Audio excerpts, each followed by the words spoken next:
要你有何用？几人回头，就见翠花兴奋地飞回来了。你刚去哪儿了？怎么没看到你？翠花，快说呀！刚刚发生了什么事儿？对，村长，你快问问翠花那群人说什么。于是翠花开始绘声绘色地描述刚刚发生的事儿。翠花口干舌燥地讲完，小九呢又在复述完。翠花瞪着眼睛看着众人，示意几个小孩给鸡打分。翠花，你真棒，简直就是无敌神鸡，整个东夏国都找不到比你更厉害的鸡了，你就是独一无二，最厉害的。逼人家女孩子嫁给他，这个贺齐川真不要脸。就是，还打不赢人家小姐姐。就是，太坏了，还把人家解药扔下去了。那小姐姐的哥哥会不会死掉啊？我捡回来啦。你啥时候捡的？那个星河被扔下去的时候我就捡起来啦。我见他们一直在抢这个东西，我就好奇是个啥子好东西嘞。难怪刚刚没看见你。主人，送给你。翠花把小瓶子往小九面前一送。翠花呀，你知不知道这是人家的救命药呀？你给我也用不上啊。那咋办？捡都捡了。几个小孩你看我，我看你，最后齐刷刷的把目光看向了实线。给你，你不是认识苏家小姐吗？你去给她。我不认识她，我只是觉得她的剑法很熟悉，是苏家剑法。都一样，你去吧，小舅舅。去吧，小叔。去吧，石叔叔。石线拿着解药，飞身去追赶刚走不久的苏家一众人。吃完瓜的几人继续前往山洞。村长你来啦！村长来啦！小九从兜里掏出了好多的糖分给大家，并对他们今天的表现表示非常感谢。你们想读书吗？现在这群孩子一直都是林奇在照顾他们，他们的武力都很不错的，经常也会跟着林奇去村子里玩。一群小孩有摇头的，也有点头的。那你们都去桃源村住好不好？一群小孩想也不想的赶紧点头。我明日就不在村子里了，我要出门一趟，以后你们就在学堂里读书，学堂里面也有住的。村长，你要去哪儿？我可以跟着你吗？我给你当护卫，保护你。可是我自己就很厉害呀，我不要人保护。赵虎急了，又有一个来抢自己第一狗腿位置的人了。我们村长天下第一厉害，哪儿要你保护？小男孩瞪着他。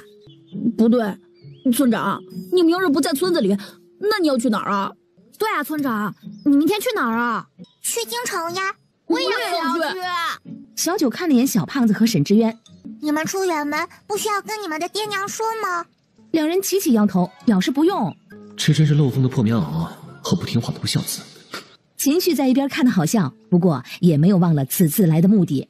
你们可以让我检查身体吗？我是药神谷的大夫。小九连忙让秦旭检查，秦旭仔细的给众人检查。这群孩子的身体比普通孩子更为强壮，想必是经常泡药浴加练武的原因。那他怎么什么记忆都没有？不记得自己是谁，也不记得自己的家人，自己住在哪儿？想必这群孩子是被下了忘忧散。这是什么？一种由多种药草和毒药混合炼制而成的，能够使人忘却过往的神秘毒药。那你能解吗？我对毒了解并不深，不过我可以传信回去问一问师叔，这方面他比较擅长。好吧。之后小九带着众人回村，只不过翠花，你嚯，翠花后面浩荡的跟着上百只鸡。都是我的小弟，也带回去读书习武。就这样，小九带着一众小孩，翠花带着一群鸡，浩荡的往桃源村去。第二日清晨，小九刚走出院子，院门外站满了村民。最开心的莫过于徐老太和赵大郎两人。经过昨夜一夜的厮杀，两人成功争取到了今天陪着村长去京城的任务。马车缓缓地驶离了桃源村。京城的人也和我们长得一样吗？石线没说话。笨蛋，我今天就跟你拼了！两人在马车里打闹，差点把马车给掀翻。要不你们在外面跟着马车跑去呗。石安和赵虎两人赶紧的端正的坐好，阿斗和翠花在一旁幸灾乐祸的咯咯笑。小九瞪了两人一眼，两人赶紧闭嘴。但是怎么咯咯笑的声音依旧在呀？几个小孩惊恐的瞪大眼，几人赶紧寻找声音的来源。最后还是翠花发现，在众人坐着的凳子底下，那里有一处暗格。几人连忙打开，好家伙，石头和江河两人不知道啥时候躲进去的。小九一手一个，把两人拎了出来。秦旭气得直接捞起江河，对着他的屁股就是啪啪几下。你知不知道，躲在暗格里，万一没发现你们，闷死了该怎么办啊？打得江河哇哇大叫。秦旭教训完江河，就把人重新放回了原处。你打了他，就不能打我了呀！哎呦，江河当时可真凶啊！江河也捂着自己被打的屁股，委委屈屈的和石头蹲一起去了。没办法，只能带上这2个挂件了。是不是得跟组长们说一下？谁去报谢？众人齐齐的把目光看向了翠花，翠花假装没看见，脖子一扬就飞到马车顶上去蹲着了。前面不是县城吗？你待会儿回家让你爹派人捎个信不就是了？对呀，好主意。马车到了镇上，小胖子立马跳下马车往家赶。过了好一会儿，只见小胖子扛着大包小包的出来了。好家伙，这是回家打劫了！小胖子跳上马车，打开自己的包裹。你回家抢钱了？才没有呢！我娘亲听说我要去京城，给了我几百两，我又去我爹那转了一圈，要了个几百两，然后我就去我祖母那儿转了一圈，要了个几百两啊！小胖子继续打开包裹掏礼物，里面全是他带来送给小伙伴的礼物。拿到礼物的众人都爱不释手。下次我去你家做客，也给你祖母送礼物。我也要给你祖母带礼物。马车带着一群小孩子的欢声笑语继续往前走。烤野兔喽！众人把逮到的兔子和鱼全扔给徐老太和笑笑姐几个。撒气啦！翠花怎么了？你又在骂人了？小九连忙跑过去，就见翠花被人追着上窜下跳，鸡毛都掉了几根。小九连忙飞过去，把翠花抱在怀里。这是我养的宠物，哼！这是我养的宠物，哼！吓死本鸡了！主人，你再晚来一步我就熟了。那个实在抱歉啊，我以为这是山上的野鸡呢，看着挺肥美的，想着抓来烤着吃的。呸！你才肥美，你全家都肥美，这都是我辛辛苦苦锻炼出来的家子路啊！小九看了眼那边，原来那边也有人在露营啊。唉，叫你好好习武，你看差点被人家追上了吧？不要再说了，吓死了，吓死了！以后练武还敢不敢偷懒了？不敢了，真的不敢了。正在这时，男子露营那边一股香气传来，小九肚子咕咕叫。要不小姑娘去我那边吃点？小九抱着翠花跟着男子过去。翠花看见架在火上烤的自己的同类，鸡毛都立起来了。这是骂人的，骂得超级脏。正在吃烤鸡的另一个男子不知道为何看着这个咯咯叫的翠花，嘴巴里的鸡肉那是咽不是，不咽也不是。小九也吃不下去了，赶紧抱着骂骂咧咧的翠花跑了。怎么了，村长？哎呀，好险呐！翠花差点就成一盘菜了。赵虎几人笑得好不厚道。你是不是又去勾搭山上的野鸡去了？你看，叫你不要乱跑，差点被抓了吧？被众人嘲笑的翠花扭头默默地飞到马车里面窝着自闭去了。很快，许笑笑这边的烤肉也好了，徐老太赶紧让几个小孩把手给洗干净吃饭。好吃，太好吃了！果然出门一定要带上笑笑姐。笑笑姐，我真的不能当你儿子吗？说什么胡话呢？娘亲可不是随便乱认的。哦，果然师傅没说错呀。那个不知道你们的烤肉卖不卖？我们出银子买。经过翠花那么一闹，他们刚刚烤的野鸡实在是不知道怎么下口了。你们出多少钱？10两。小九点头，然后让他自己挑。男子拿了2只，给了20两给小九，然后和另一个男子席地而坐。2个男子吃着烤肉，话匣子也就打开了。不知阁下如何称呼？刘大柱。没想到这人看得气质出众，名字竟这么俗气。你们是去京城是吧？哎，你叫什么名？去过京城吗？京城是不是很好玩啊？京城的人是不是和我们长得一样啊？男子只觉得有10000只蜜蜂在自己的耳边嗡嗡嗡的叫个不停。哎，在下京城谢谢白玉，这是我的小厮谢七。此番离京是前往洛川县办事儿，不知几位是？你去京城玩，我们还没到过京城呢。不知阁下是前往洛川县办什么事呢？哦，做些小生意。几位去京城可有认识的人？救命！救命啊！小九几人赶紧跑过去，只见石头和江河2人掉在不知道谁挖的坑里。谁叫你们乱跑的？秦旭把两人给拎上来，见秦旭抬手，两人立马捂着屁股跑远了。我只想帮这两只崽子拍下身上泥土，那跑什么呀？吃完东西的小九一行人和谢玉白与他的小厮告别之后，就继续前往京城的路上了。你认得刚才那人？京城谢家三皇子的外家，东夏国的皇商，认识他也不奇怪。那皇商是不是很有钱？是东夏国最有钱的吗？皇商是很有钱，至于是不是东夏国最有钱的，这个我就不清楚了。那人肯定比你有钱，你看他穿的，身上戴的玉佩，哪样都比你的贵。哼，大家都是第一次当人，凭什么要让别人呀？对不对？哎，这马车店的本少爷的骨头都快散架了，幸好有这一身的金玉护体，不然非得摔出个好歹来。小九一行人走进客栈，一股暖意夹杂着饭菜的香气扑面而来。几人点完菜，就趴在窗口看远处的风景。阿斗正拿着自己的弹弓，瞄准远处树上的鸟。你干嘛呢？我练习我的弹弓，你猜我能不能把远处的那棵树上的鸟射中？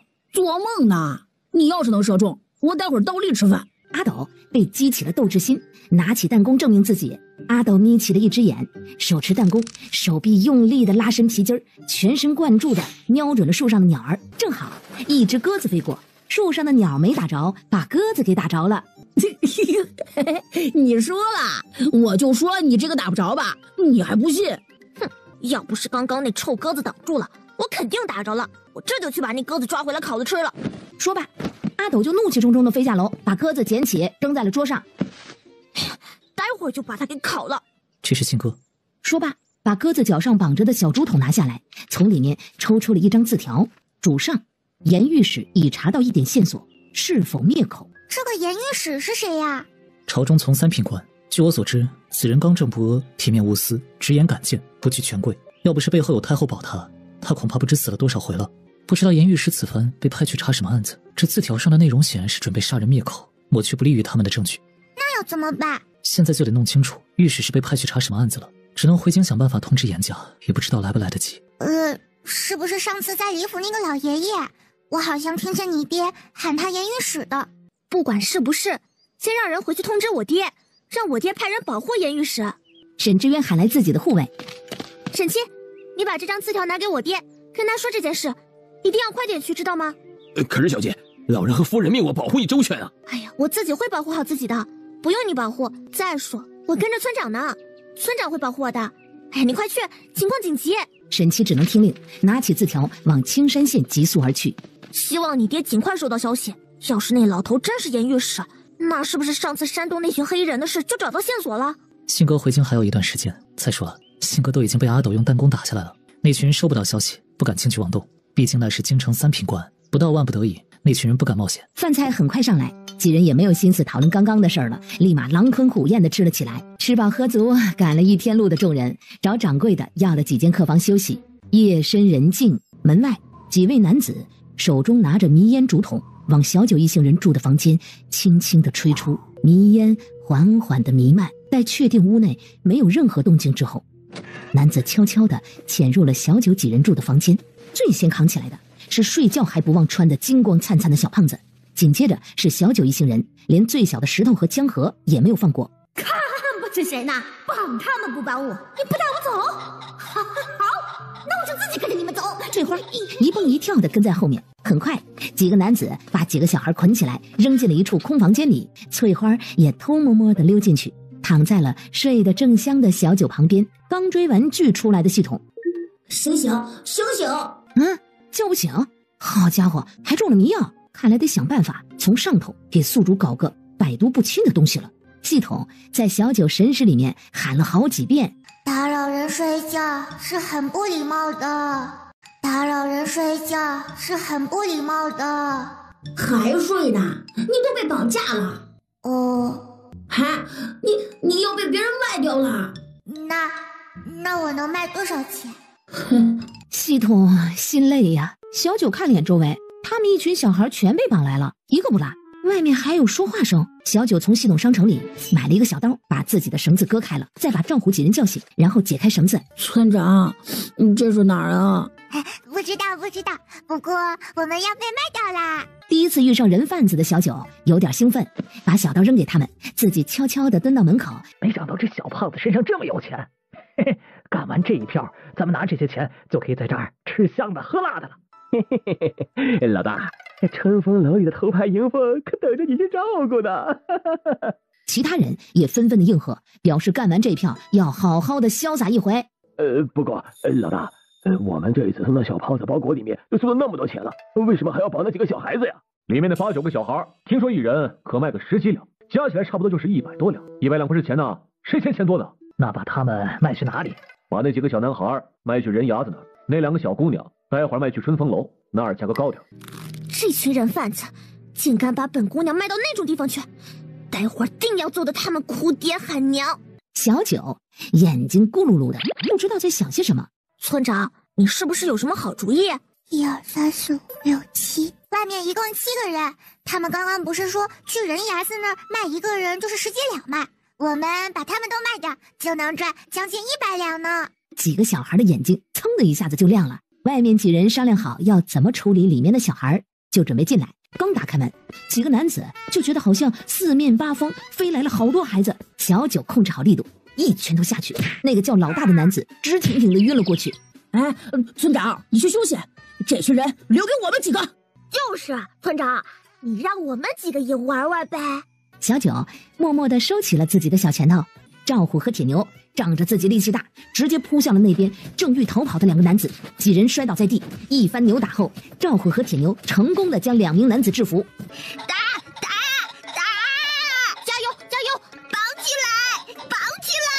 卖掉，赚钱去！经过一番的努力，7个人贩子全部被赵虎几人制服，捆绑在一起，动弹不得。接下来怎么办？对啊，我们要去哪里卖？先回客栈报平安，待会儿让大人们去卖。小九几人看着还晕着的几个男人，不用派人守在这里吗？万一他们醒了跑了怎么办？阿斗从几个贩子身上摸出了一些银子和银票，石安从那个叫老大的男子身上搜出了几个小竹筒样式的东西。这是什么？我知道，这是迷烟，是不是让他们闻了，他们就不会那么快醒了？按道理来说是的，那就多点点。小九从兜里掏出了一只打火机，一边点燃竹筒放到男子的鼻子下，一边赶紧把自己的鼻子捂得严严实实的。几人见差不多了，赶紧抱着江河和石头关上门，带上翠花往客栈飞去。客栈这边，杀千刀的，哪个杀千刀的？要是知道谁把我家村长拐走了，老婆子我非扒了他的皮，抽了他的筋。不知道，不过我们要被卖掉啦！报官，一定要报官！大郎啊，小小，走，咱们去找官府。徐老太急得团团转，拉着2人就要往县衙去。看见一旁悠哉的静心，你不知道是吧？你倒是算算，我家村长在哪儿啊？不用担心，贫道算到他们此番不仅没有危险，且还能掠获小财。石县自责极了。不用自责，你的身体刚恢复不久，很多事要慢慢来，急不得。不用着急，他们很快就会回来的。你看那边飞着的，不正是你家村长吗？我的村长呀，你有没有事儿啊？小九刚落地就被徐老太捞进了怀里，浑身上下被徐奶奶和笑笑姐检查了好几遍。秦旭赶紧检查自己的小师弟和石头，紧接着问众人刚刚发生了何事。赵虎几人七嘴八舌的把刚刚的事讲了一遍，一定要卖个好价钱呀！对，把他们全都卖掉去，看他们以后还敢不敢当人贩子。我知道有个地方可以把他们卖去那里。行，那还等什么呀？现在就去卖了这群畜生！跟着小九一行人再次回到被绑的那个屋子，徐老太冲上去就是啪啪啪的狂打地上被绑人的耳光。我打死你们这群人贩子，竟敢用迷药迷我家村长，我打死你们！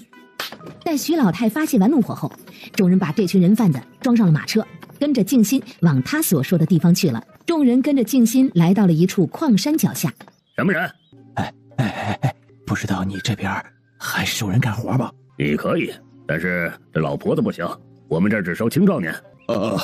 不是我，是我这边送来几个人，个个都是干活的好手啊！不知道你这边能出多少价格一个人呢？只要是手脚完好的青壮年，我这边都收。价格的话好说，15两一位，但是事先说好了，卖到我这里的人可没有再要回去的道理，你可要想清楚。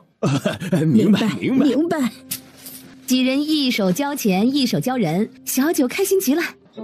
马车继续往京城的方向行驶。宿主，你该学习了。系统，你是魔鬼吗？宿主，你已经很久没学习了。明天再学吧。你昨天也是这样说的。明日复明日，明日何其多。宿主，你不能再偷懒了。小九在脑海中认起了这个朝代的繁体字。明明有那么简单的字，他们为什么要写得这么复杂？是怕我学会吗？请宿主好好学习，不要想那些不相干的问题。小九继续哭唧唧地听课认字。1个小时后，系统，我才5岁，我还是个宝宝呢，我为什么要学这么多呀？系统见宿主确实认了不少字了。你可以去玩了。为了鼓励你学习了1刻钟，本系统奖励你一个好东西。什么东西呀？当当当当，百毒不侵蓝，吃了它以后，什么毒药迷药你都不怕了。怎么什么味道都没有？这是药丸的不是糖。哦，好吧。仙儿，母亲，是我，仙儿回来了。仙儿，真的是你，你还活着，你没死。对，母亲，孩儿没死，孩儿回来了。石仙赶紧起身，把小外甥女和小侄子的脸上的面具也拿了下来，然后把2个小孩拉到了母亲的身边。母亲，你看，我把谁带回来了？老夫人的眼神看到了石安，先是震惊，然后是惊喜，等再看到小九，老夫人连忙想要从床上挣扎的起来。小九乖乖地走到床前扶住她。嫣儿，母亲，这不是五妹，是五妹的孩子，您的外孙女。五妹她可能不在了。老夫人紧紧地搂着小九，喉咙里发出了含糊不清的呜咽声，泪水不受控制地顺着脸颊滑落，浸湿了小九的肩膀。小九抬手轻轻地拍了拍外祖母的背，眼眶也有些发红了。原来这就是自己的外祖母啊！慢慢缓过来的老夫人忙拉着小九上看下看，声音沙哑而激动。好孩子，好孩子。小九肯定的点了点头。老夫人拉着小九的手就开始询问了，这么多年自家外孙女儿是怎么生活的。小九呢，立马兴奋地开始滔滔不绝地讲述自己5年的精彩生活，一旁还有几个夸夸小弟在疯狂地应和。越听，老夫人就越怀疑人生。眼看着老夫人神情越来越激动，石县赶紧拜托秦旭帮自家母亲看一下身体。片刻之后，老夫人，您这脉象怕是中了毒，而且此毒已深入肺腑，若不能够及时的寻到解药，恐怕这时日不多了。你能解这毒吗？要什么药材，我马上去找。我还没查出来是什么毒，且找到解毒办法也需要一些时日，恐怕老夫人的身体等不及了。石贤踉跄的差点摔倒，小九赶紧摸了摸自己兜里装着的一堆丸子。系统，这个解毒丸可以解外祖母身上的毒吗？可以。听到系统肯定的回答，小九忙从兜里掏啊掏的。找到了，外祖母，您吃。老夫人连忙把糖放进了嘴巴里，入口即化，没什么味道啊。可是片刻后，老夫人只觉得胸口一阵的翻涌，哇的一声，大口大口的黑血从她嘴巴里喷涌而出。娘，外祖母，你好些了吗？哎，我感觉好多了。秦旭连忙上前为老夫人把脉。奇迹啊，真是奇迹啊！老夫人体内毒素竟在迅速消散。好孩子，是你救的外祖母。石仙见母亲脸色好转，问秦旭：可否看出这毒中了有多久？应该是有1年之久了。至于是什么毒，目前还不清楚。秦旭其实是想说，他还没仔细研究下是什么毒，小九的药丸就把毒给解了。不知你们桃园村神医是何人啊？黄大夫呀，可厉害了。对啊，黄大夫还会帮村子里的猪生小猪宝宝，超级厉害。没想到桃园村的黄神医如此低调，住了几天完全没听过这个人。下次定是要跟这位黄神医好好探讨一下医术的。那小九的身世，京城危险重重，我也不愿小九那孩子暴露在众人面前。可你也看到了，九儿这么小就有这么大的本事，迟早有一天会暴露在众人面前。与其到那时候让这孩子处于被动的情况下，还不如让这孩子早早的把权力掌握在自己手里。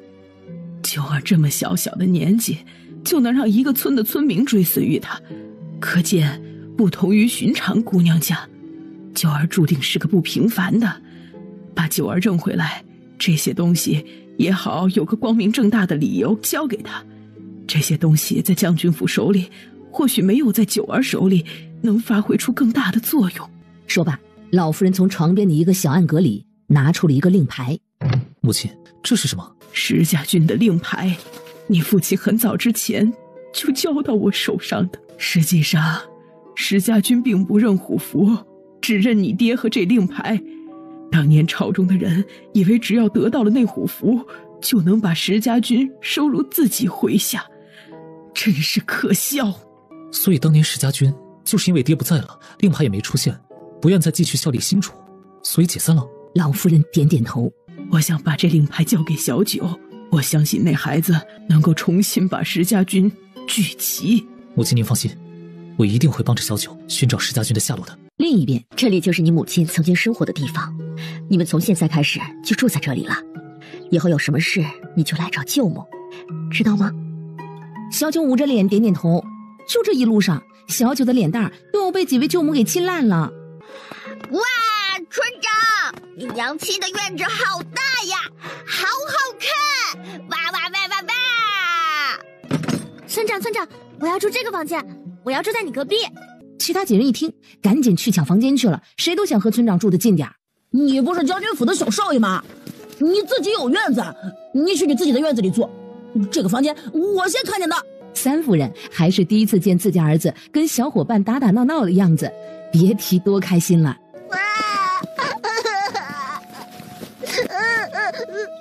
他羞羞脸，我们比他小都没哭。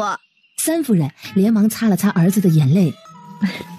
好了好了，别哭了，你看石头弟弟和江河弟弟都在笑你了。娘，你这还不如不安慰我。小九给翠花找了一个风景极好的地方。好啦，待会儿就让大郎叔在这儿给你搭一个小别墅，行不行？你看这里还能看见池塘呢，还能看见假山呢，还能看见各种各样的小花呢。主人，现在就搭！翠花说完，就连忙找赵大郎去了。听说了没？石家四少爷没死，昨儿活着回来了。不止，石家失踪的小孙子也一起回来了。还有呢，听说昨儿个还找回来一个外孙女。外孙女？石家不就一个闺女，就是皇后娘娘，那岂不是？肯定就是皇后娘娘的闺女啊，咱们东夏国的小公主。哎呀，真是老天保佑啊！很快，皇宫的旨意就传到了镇北侯府。镇北侯老夫人带着石宪还有小九，乘着马车往皇宫的方向而去。御书房内，老身拜见陛下，陛下万安。末将参见陛下，吾皇万岁万岁万万岁。只有小九一脸懵逼的和上头坐着的皇帝大眼瞪小眼儿。小九他一直生活在乡野，不懂宫里这些礼仪，还望陛下见谅。无事。陛下招手让小九过来，小九背着手走到皇帝跟前。原来你都这么大了。小九一脑袋问号。你知道我是谁吗？小九摇头。我是你爹。你有证据吗？没有，不过看你的脸我就知道你是我的孩子。你跟皇后小的时候长得一模一样。小九正想说自己跟皇后小时候长得像，那就只能证明皇后是他娘，又不能证明这人是他爹，还没说出口呢，就被石宪眼疾手快地捂住了嘴。哎呀，再让小外甥女说下去，自家妹子就该给皇帝戴绿帽了。阿青，这听闻你死而复生，实乃上天庇佑，我朝之幸啊！承蒙陛下挂念，末将不过是侥幸还生。战场之上本以为必死无疑了，谁料命不该绝，承蒙上天眷顾，让末将能再次回到陛下身边，为陛下效力。皇帝看着石宪，试探地问道：阿青，你既已死而复生，那朕问你，石家军如今何在啊？陛下，末将在药神谷昏迷5年，前段时间刚刚醒来，并不知石家军的去处。其石家军只是一些聚集起来的江湖侠义，并不是我们石家的兵。5年前那场边关大乱结束，石家军如今恐怕早已分散各方，具体所在，末将无从得知。皇帝叹了口气，抬手示意石宪起身。如今边关蠢蠢欲动，眼看着战事将起，幸好你回来了，朕定当恢复你的职位，重振镇北侯府，为我朝保疆卫土，开疆拓土。末将必不辱使命，为陛下，为江山，鞠躬尽瘁。交代完毕，皇帝就摆手示意石宪和石老夫人退下，留下小九一人在御书房内，他要和闺女单独聊聊。娘，你有没有觉得陛下一点也不惊讶小九的存在？难不成皇帝的人去过桃源村？我问过桃源村的族长们，小九在那儿生活了5年，并没有任何人来找过，却也没有过陌生人进村。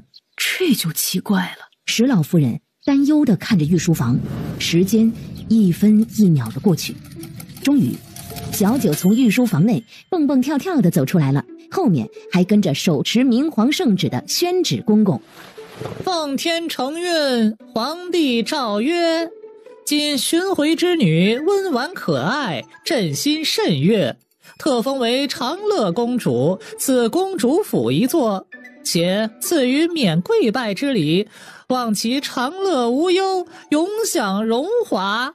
钦此。宣旨的公公把圣旨交到了长乐公主手中，直到马车进入镇北侯府，石老夫人和石宪都震惊的还没回过来神儿。村长，你见到你爹了吗？村长，你手里拿的是什么呀？村长，你爹长得什么样子啊？翠花插不上嘴，小九抱起翠花亲了一口。翠花，以后我们就可以住大别墅了。小九把圣旨摊开放在了石桌上。喏，这上面写了送我一套房子呢，很大很大的房子，以后还可以把村民们都接过来住呢。村长，你现在是长乐公主了，这个是陛下赐给你的公主府。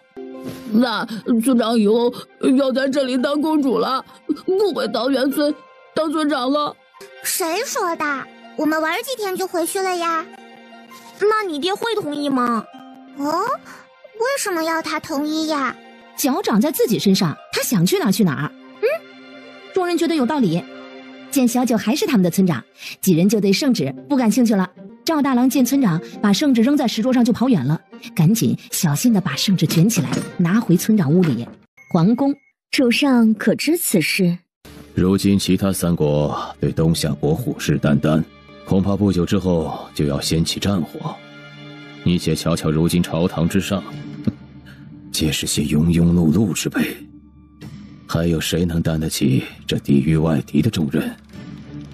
怎么，难道主上是希望这东夏国被其他3国肆意瓜分掉，还是害怕查到当初的那些事情？那长乐公主又是怎么回事？怎么，陛下还突然冒出个闺女来，还迫不及待地赐她公主府和封号？至于我赐一个小姑娘些什么，应当并不影响主上的大业吧。还有，主上派你过来是协助朕的，而不是来监视朕的一举一动的，请摆正自己的身份。你现在可是朕的贵妃。你还真把自己当皇帝了？别忘了，当初是谁把你扶上这个位置的？哼！外祖母，早上好呀！小九，这么早过来找外祖母是有什么事儿吗？我给外祖母准备了礼物，当当。说着，从怀里掏出了一个电击棒。这是什么东西啊？小九拿着电击棒给外祖母演示了一遍怎么用。这个是给外祖母防身用的，有坏人靠近你，你就按着电它，它就倒下了。还有，要是这个没电了，外祖母你就把它拿到太阳底下晒下太阳，就可以继续用了。这东西这么神奇。老夫人看着手里的东西，小九在桃源村，村民们都把小九奉为神仙，且小九还能时不时拿出各种稀奇古怪的东西，小九不仅救了石安，救了老四，一到镇北侯府就帮我解了毒，这简直就是上天派来拯救我们石家的小神仙呀！哎呦，好孩子好孩子，外祖母很喜欢。小九又忙给几个舅母一人准备了一个。以后外祖母和舅母们遇到危险了，就可以保护自己啦。小舅舅呢？你小舅舅去军营了，陛下恢复了你小舅舅的职位，如今正在军营练兵呢，说不定什么时候就有战事。那我可以去小舅舅的军营玩吗？哎，这可不行，军营重地，无关人员不得踏入。小九是想出去玩吗？小九连忙点头。那待会儿让你舅母陪你去。母亲，我陪小九去吧，正好府里没事儿，我带小九他们出去逛逛。那行，银子不够账上支，再带上点护卫，可不能让人给欺负了。马上可以出门的小九撒欢似的去找自己的小伙伴去了。等到了府门口时，二夫人看着那一串的孩子，怎么心里有种不好的预感呀？也不知道为何，这群孩子刚出门，我这眼皮就跳个不停。马车来到了京城最热闹的地方。那是什么？怎么还有鸡打架？斗鸡你都没见过？斗鸡就是选一些经过训练、体型强壮、富有攻击性的公鸡作为战斗机。斗鸡时呢，2只公鸡被放入一个圈子，让它们互相攻击、扑啄、缠斗。旁边的参与者会对2只公鸡进行压住，赌哪只鸡能够获胜。听明白了的几个小孩再次往那处喧闹的角落看去。小九抱着翠花，仗着自己人小，好奇地挤进人群。加油！加油！城战捉他！阿豹，挺住，别输给那家伙！哎呀，这一啄可真狠呢！好，打得好！阿豹，啄他脑袋，快啊！很快，那只黑色羽毛的鸡就败下阵来。我的城战赢了！我的城战赢了！我就说我的城战最厉害，不会输。说罢，小手一挥，快把赌注全给本少爷收起来！小厮连忙应声，手脚麻利的将散落在地上的赌注一一的收拾起来，抱在怀里。贺启安，怎么样？我就说我的常战将军战无不胜吧。伍子行，这场算你运气好，待会儿让我的黑豹上场，一定打得你的常战落花流水。什么运气？是本少爷的常战厉害，就算你的黑豹上场也没用，一样输。再说我的常胜将军还没上场呢，你就已经输了一局了，你就认输吧。小九拍了拍怀里的翠花，待会儿看你的啦。哎呦，放心，分分钟把对方打趴下。少爷，您看，哟，哪儿来的小丫头片子，也想来挑战我的常战？行啊，只要你愿意押上赌注，我就成全你嘛。小九从怀里掏出了一张不知道哪位舅母塞给自己的银票，往地上一拍，这是我的赌注。周围人见状纷纷的惊讶，一个小姑娘身上有这么多的钱。好，既然双方都已下注，比赛开始。小九把翠花放进了斗鸡场。去吧，赌注1人1半。翠花一听，雄赳赳气昂昂的走到那只白色的鸡旁，在小厮一声令下开始。翠花的翅膀一扇，对面那个叫常战的鸡就直挺挺的倒在地上，爬都爬不起来了。周围死一般的寂静。他碰瓷儿！小九可不管对方的鸡碰瓷儿还是干嘛，对着顾子行说道：我赢了，赌注是我的了。话毕，旁边好不容易挤进来的照护几人一听这话，立马帮村长把钱给收好。不可能，连忙跑到斗鸡场，把自己的常战抱起来，左看右看。不对，我的常战将军累倒了，有本事再来一局。顾子行连忙让小厮把自己还未上战场的另外一个常胜拿了上来。贺谦见状，也连忙让自己的小厮把自己还未上场的黑豹拿了上来。你们2个的棋一起上，打赢了，你们2个的赌注都归我。输了呢，你可是要给2份赌注。不行，我可不欺负小姑娘。磨磨蹭蹭的，还是不是男子汉？还来不来了？都说了，你们2个一起上，是不是不敢呀？来就来，谁怕了啊？待会儿输了，不要说我们欺负你啊！说罢，2人就把自己的常胜和黑豹放进了斗鸡场。小九也把翠花放进去了。小厮一声令下，翠花一边翅膀一个，2只鸡直挺挺的倒下。小九连忙抱起翠花，吩咐赵虎和阿斗几个人收钱。顾子行和贺谦见对方一行人要走，连忙上前拦住对方。哎，你这只鸡多少钱？我买了，我出2倍的价格，你把这只鸡卖给我。贺谦，你什么意思啊？这是我先看上的，你凭什么抢？不卖。不许走！你今天必须卖给我！你要多少钱才卖给我？你今天必须卖，否则休想走出这里！我只有1只鸡，你们2个都要，我也给不出呀。要不你们打一架，打赢了我再考虑考虑呀。对啊，你刚刚的阿豹不是打输了吗？说不定你还能为你的阿豹出一口气。就是，凭本事挣来的才公平嘛，要不然卖给谁也不公平。就是，凭本事挣来的才有意思呢。我们翠花呀，只跟最厉害的主人。就是啊，厉害的鸡肯定是要跟最厉害的主人。顾子行和贺谦一听，好像是这么个道理。贺谦早就看顾子行不顺眼了，想起刚刚阿豹打输了，这人嘲笑自己的样子，贺谦的拳头就往顾子行的脸上去了。顾子行也不遑多让，在贺谦拳头打过来的时候，灵活的躲闪，瞅准时机便是出其不意的回击，两人打得难分难舍。2家小厮见自家公子扭打在一起，也连忙加入了战争。踢他屁股，你躲什么？用力呀！男子汉大丈夫就这点力气啊，使劲啊，摔他！对，用力把他摔到地上，有空先够他，索然后抠他鼻孔，咬他呀！耶嘿！2方人马打得难分难舍。那边二夫人带着护卫好不容易挤进来，看见的就是京城2个混世魔王打得不可开交。二夫人连忙招呼几个小的回家，生怕这几个小孩看到这群纨绔子弟打架的模样，跟着再学坏了。刚才那个是小堂妹，我没看错吧？第2日早朝，陛下，臣有要事启奏。昨日臣家小孙儿在街上玩耍，竟与贺老将军家的小孙儿起了冲突，大打出手。小孩子打闹，何以上奏朝堂？陛下，此事非单纯的孩童打闹，经臣了解，乃是长乐公主从旁挑拨而至，还请陛下明察。陛下，经臣了解，当时长乐公主言语多有不当，煽风点火，这才引发争斗。长乐公主此举不仅使臣与贺老将军家的小孙儿双负伤，也让臣等2家因此心生嫌隙，恳请陛下为臣等做主。2位家中的小孙儿今年多大了？今年9岁了。我家那小孙儿今年也是9岁了。长乐公主多大？5岁。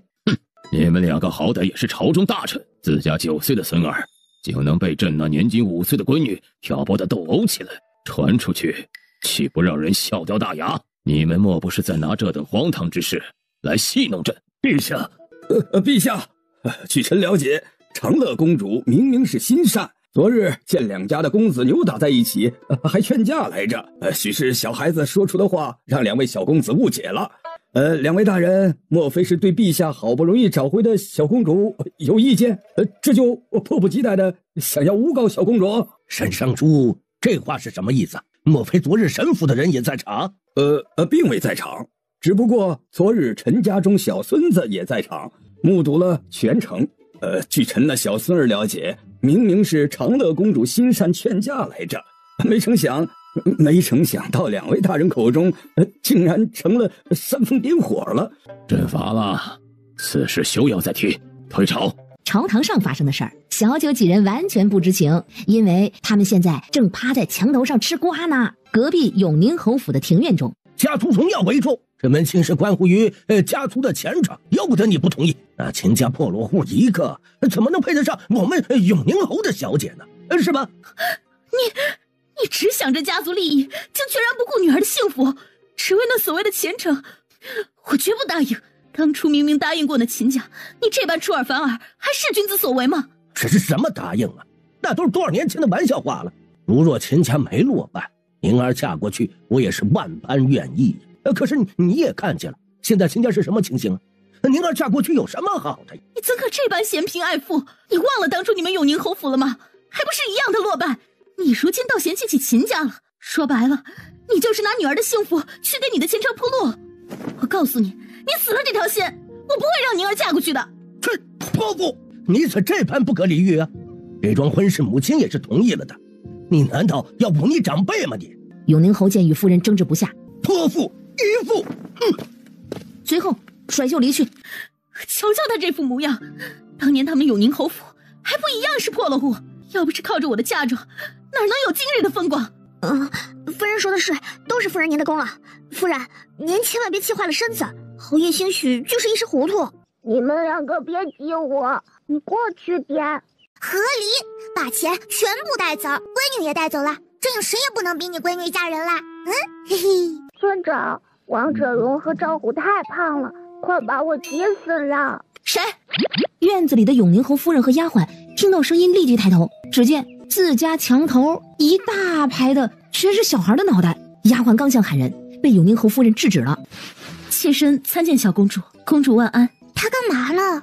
村长，你忘了，你就是公主啊！你好呀。不知小公主这番事？我家道士察觉隔壁府最近有奇怪的事发生，所以我们就想着爬上来瞧瞧，这隔壁住的究竟是谁家呀？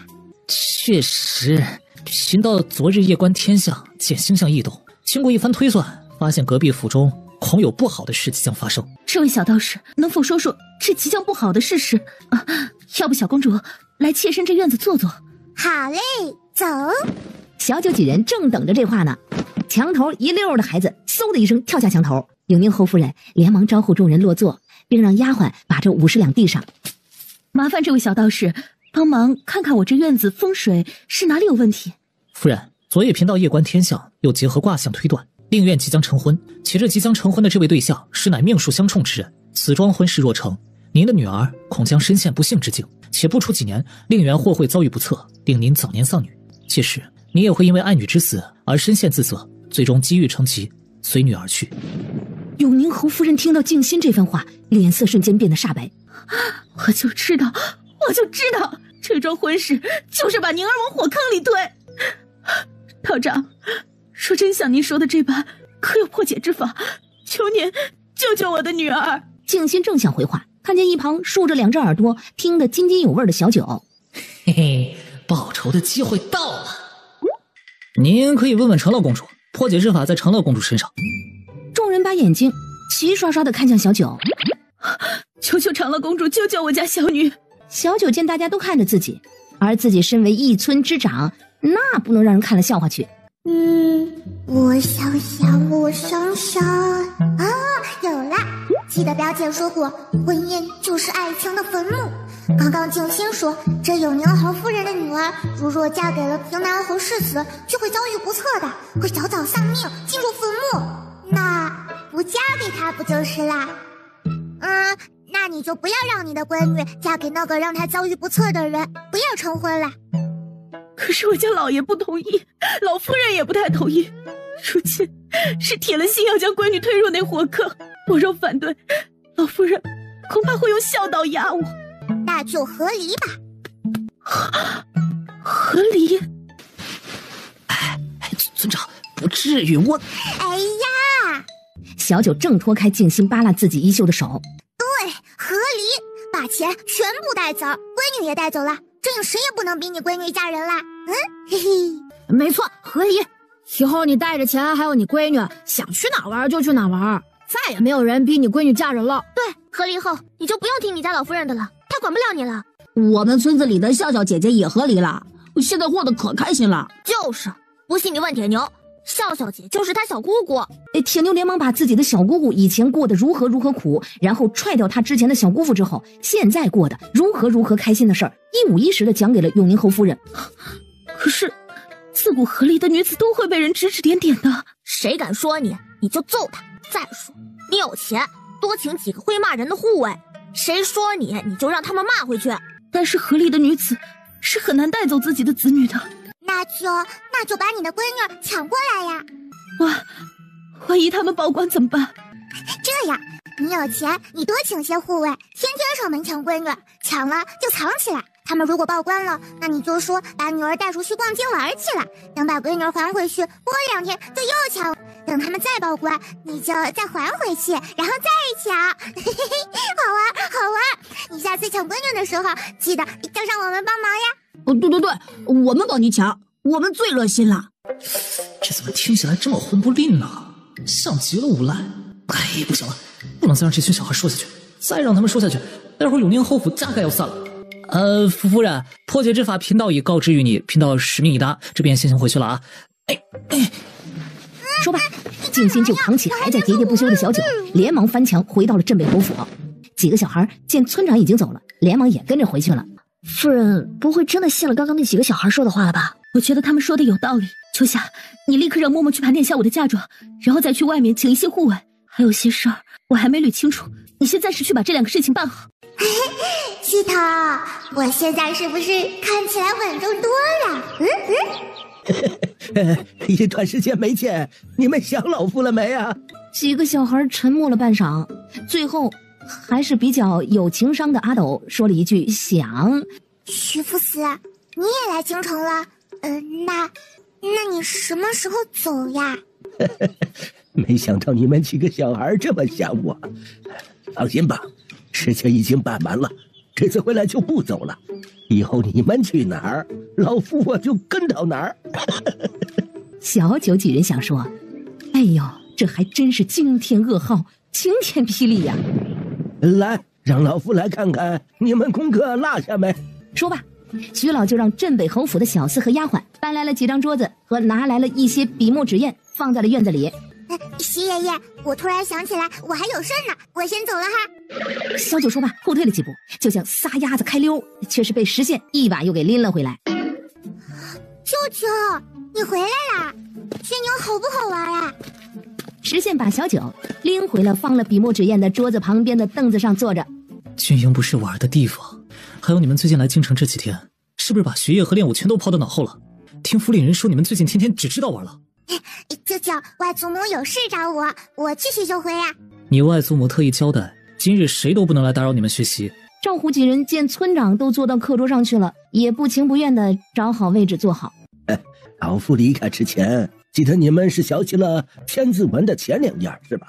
这样吧，你们把小过的知识默写一遍，写错了待会儿要罚的啊。最后除了史安和沈志渊，小九几人都被罚了。此刻脑袋上正顶着碗蹲在墙边扎马步呢。当沈家大夫人和自家儿子进来的时候，看见的就是这样的一幕。哎呦，这是怎么了啊？石宪呢就把刚刚的事儿说了一遍，三夫人要求情的话到嘴边立马咽了下去。徐太傅好。徐老微微的点头，抬手示意对方免礼。而后沈夫人和沈公子在一堆娃娃中找到了长乐公主，连忙行礼问好。小九照葫芦画瓢，学着徐老的样子点头抬手示意免礼。原来呀，这沈夫人是来接沈之渊回府的。我不回去，我在这儿住的挺好的。堂妹，祖父许久未见你，天天在念叨你呢。回沈府住几天，陪陪祖父他老人家，可好？那把村长也接到沈家住，好不好？石老夫人肯定舍不得长乐公主。渊儿，你跟伯母回去，什么时候想来找长乐公主玩，什么时候都可以过来，可好？不好。要不村长也回沈府，要不我在石家住。沈之渊连忙给自己找来了一个碗顶在脑袋上，和赵虎几人蹲一处去了。石安一看只剩下自己格格不入，连忙也给自己找了个碗，挤到几人旁边去了。最后没把人接回沈府的沈夫人和沈公子只好悻悻而归。直到吃晚饭的时候，小九几人这才解除了惩罚。正吃得香呢，隔壁府就传来了打打闹闹的声音，几个小鬼的吃瓜雷达一下子就响了，端着碗一边跑一边往墙头上爬。隔壁府合理便合理，竟还妄想带走我侯府半分财物，简直是岂有此理！老夫人莫非是糊涂了？这些明明是我家小姐的嫁妆，什么时候倒成了你们永宁侯府的东西了？怎么这些年吃我家小姐的，用我家小姐的，现在竟就理所当然的把这些当成你们永宁侯府的了？如今和离了就想不认账，天下哪有这样的道理？麻利的给我搬！我们小姐说了，谁搬的最多，谁的工钱就翻倍。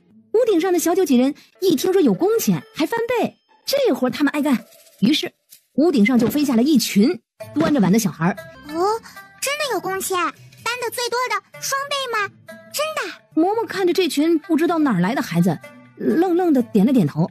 小九几人把碗往嬷嬷的怀里一放，一群人就呼啦啦的开始闯进永宁侯府，看见什么都往外搬。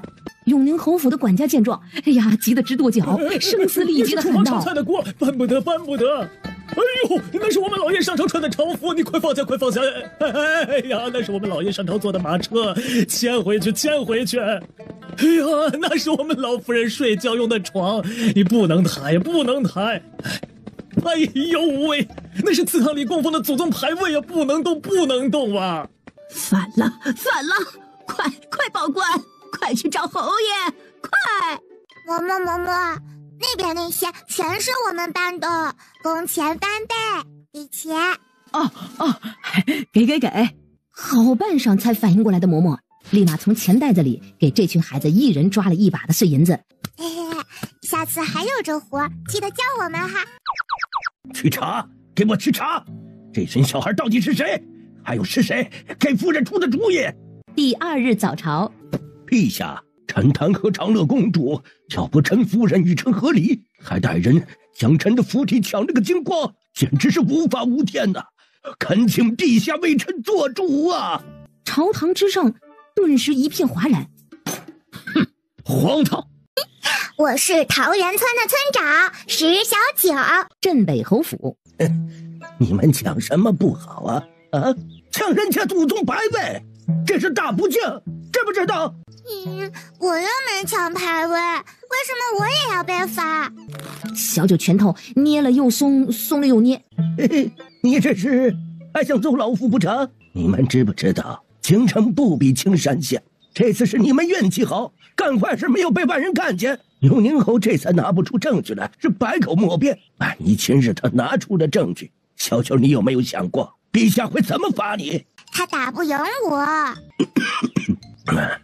我跟你说啊，不是什么事都能靠拳头解决的，做什么事都要三思而后行，要讲道理，懂不懂啊你？拳头能解决的事儿，为什么要讲道理呀？徐老看着这一脸纯真的小孩，终是软下了心肠，把小九脑袋上的碗拿了下来，拉着人到了跟前儿。世人都喜欢懂事知礼的孩子，如果一味的只知道用拳头解决问题，人家只会认为你是一个莽夫。所以我们要怎么样？要以礼服人，对吧？桃源村的叔叔婶婶们，还有族长爷爷们都很喜欢我呀。外祖母、舅母们还有舅舅也喜欢我呢。我为什么还要世人喜欢我？还有，我为什么要以礼服人呀？让我跟你举个例子。徐老看了一下那边墙脚下挨罚的几人。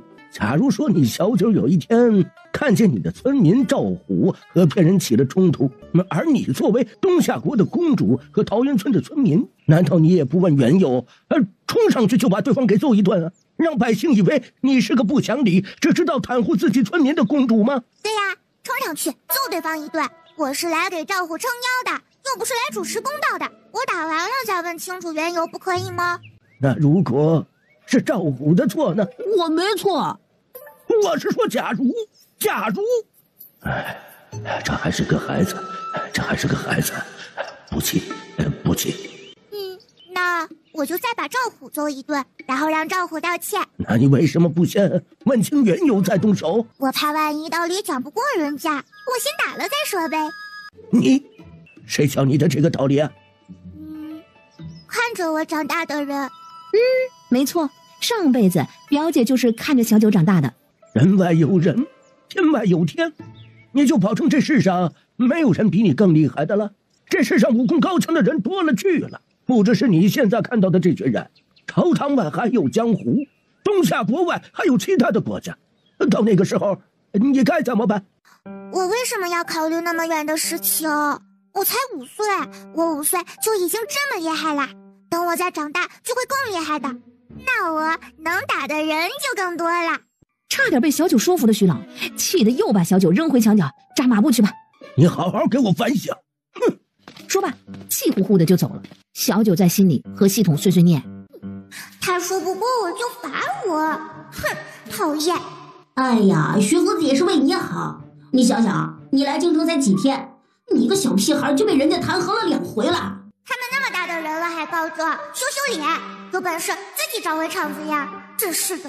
京城的人擅长以理服人，宿主，你也可以学下，先跟别人讲道理再动手嘛。可是我来京城也没揍人呀，我又没打人，凭什么罚我？系统怕这小崽子在京城又惹出什么祸，想了想，还是得给他找点事做。宿主想不想做任务？有一条隐藏任务啊，有奖励吗？有啊，做。发布隐藏任务，找出死者身份和原因，地点护城河边，时间2天。小九不认得护城河在哪儿，但是他觉得翠花肯定认识。小九环顾了一下四周，问赵虎几人：“你们有看到翠花吗？”啊，是啊，自从来了京城，翠花经常不见踪影，不知道跑到哪里去了。她呀，肯定又飞去哪座山上找别的野鸡炫耀去了。说谁呢？说谁呢？说谁呢？说曹操道。翠花刚进院子，就听到这群小孩在背后说自己坏话。翠花，你知道护城河边在哪儿吗？当然知道了。主任，要去那里干嘛？翠花来京城这几天，已经把京城大大小小的地段都给摸熟了。村长，你要去护城河边干嘛呀？去办正事。小九说罢，就把脑袋上的碗拿了下来。几人学着村长的样子，轻手轻脚的把碗放在地上。怎么出去啊？要是徐夫子看见了，肯定不让我们出去。石安呀，你上次说的狗洞在哪儿？我们从狗洞出去。石安立马带着几人来到自己经常钻的狗洞。几个小孩刚出府，就碰上了前永宁侯夫人和她的闺女。长乐公主，你们要去哪儿？需要帮忙吗？小九想了想，看了眼永宁侯夫人后面的护卫。这不是昨晚一起搬东西赚工钱的小伙伴吗？你们又要去搬东西赚钱啦？还有双倍工钱吗？不是搬东西，我是准备雇佣这些护卫，这不正在谈价格呢。那我也要雇佣2个，多少钱？小九从这群护卫中点了2个昨天晚上干活干得最卖力的。管饭吗？当然啦。那行，管饭就行，我们哥俩跟你走。说罢，2个大块头立马就跟在了小九的后面。翠花在前面一蹦一蹦的带路，后面还跟着2个超级大块头。这个看起来像2个人贩子压着一群孩子的组合，瞬间就引起了京城一些正义人士的警觉，立马跟在这群人后面。很快，几人就到了护城河边。尸体呢？没有呀。请宿主耐心等待。村长，我们这干嘛呢？看风景。村长是想下河捞鱼吗？笨蛋，这里这么深，你是想淹死村长吗？再说，我们村长现在可是有身份的人，可不能随便下河捞鱼。你没看见村长都雇了2个护卫吗？以后啊，肯定是这2个护卫下河捞鱼。等等，我没眼花吧？那河面上飘着的是什么？怎么感觉这么像人？不会是尸体吧？飘近了！那真的是个人！哎呦，我的老天爷爷，这不会是尸体吧？哎呀，从哪里飘来的？赶紧下去捞人了！对。一些水性好的百姓二话不说就跳下水，往尸体所在的方向游去。很快，尸体就被这群热心且正义感满满的百姓给捞了起来。有没有认识的？我看看，我认识啊，这不是街上卖汤圆的张老头他家儿子张平吗？我前日还看见他呢，怎么今日就……不应该呀，这张老头儿子水性挺好的，怎么会被落水淹死啊？赶紧报官，走，把人抬去京兆尹府。对，说不定就是被人害死的。很快，百姓又一窝蜂的抬着人赶往京兆府。小九问系统：这就是隐藏任务吗？对，但是宿主，你还没有找出尸体的身份和原因呢。好吧，小九几人也连忙跟着百姓往京兆府去了。村长，你雇的这2个护卫本来是来捞尸体的吗？村长，你怎么知道那儿有尸体？我不知道那儿有尸体呀，我就是不想待在院子里面受罚，所以跑来这里玩的。难不成又是天上的神仙给小村长安排了什么任务？很快，一群人扛着尸体来到了京兆府。京兆尹仔细地询问了发现尸体的经过以及死者生前的信息。等等，你们这么多人一起去到河边，所为何事？我们在京城街上看见2个疑似人贩子的拐着一群小孩，我们就想着跟上前去瞧瞧是个什么情况，说不定能找到人贩子的老巢呢。那官府之前不是发了悬赏吗？但凡能抓到人贩子，可以来京兆府领赏钱。我们就想着，看看能不能碰上这个运气。哪成想，跟着几个小孩来到河边，没过多久呢，上流就飘下来一具尸体。我们几个水性比较好的，这才跳下去把人给捞了上来。人贩子？人呢？大人在那儿呢，就那2个人带着一群小孩。京兆尹抬头看去，5、6个孩子，1只鸡。不是什么5、6个孩子，1只鸡，这个组合难不成就是最近声名远扬的长乐公主？京兆尹惊呆了。最近各家都在猜测，是不是皇帝想要清理朝堂上不听话的大臣，故意让小公主出来钓鱼执法？完了，这么快就轮到本官了，难不成最近陛下看我不顺眼了，所以让小公主来收拾我来了？京兆尹连忙满脸堆笑的上前，卑职京兆尹参见长乐公主，公主请安。看了眼那边地上的尸体，京兆尹连忙接着道：公主是否需要回避？卑职担心这尸体会吓到公主。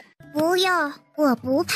你要好好做事，把尸体的死因和身份查清楚啊！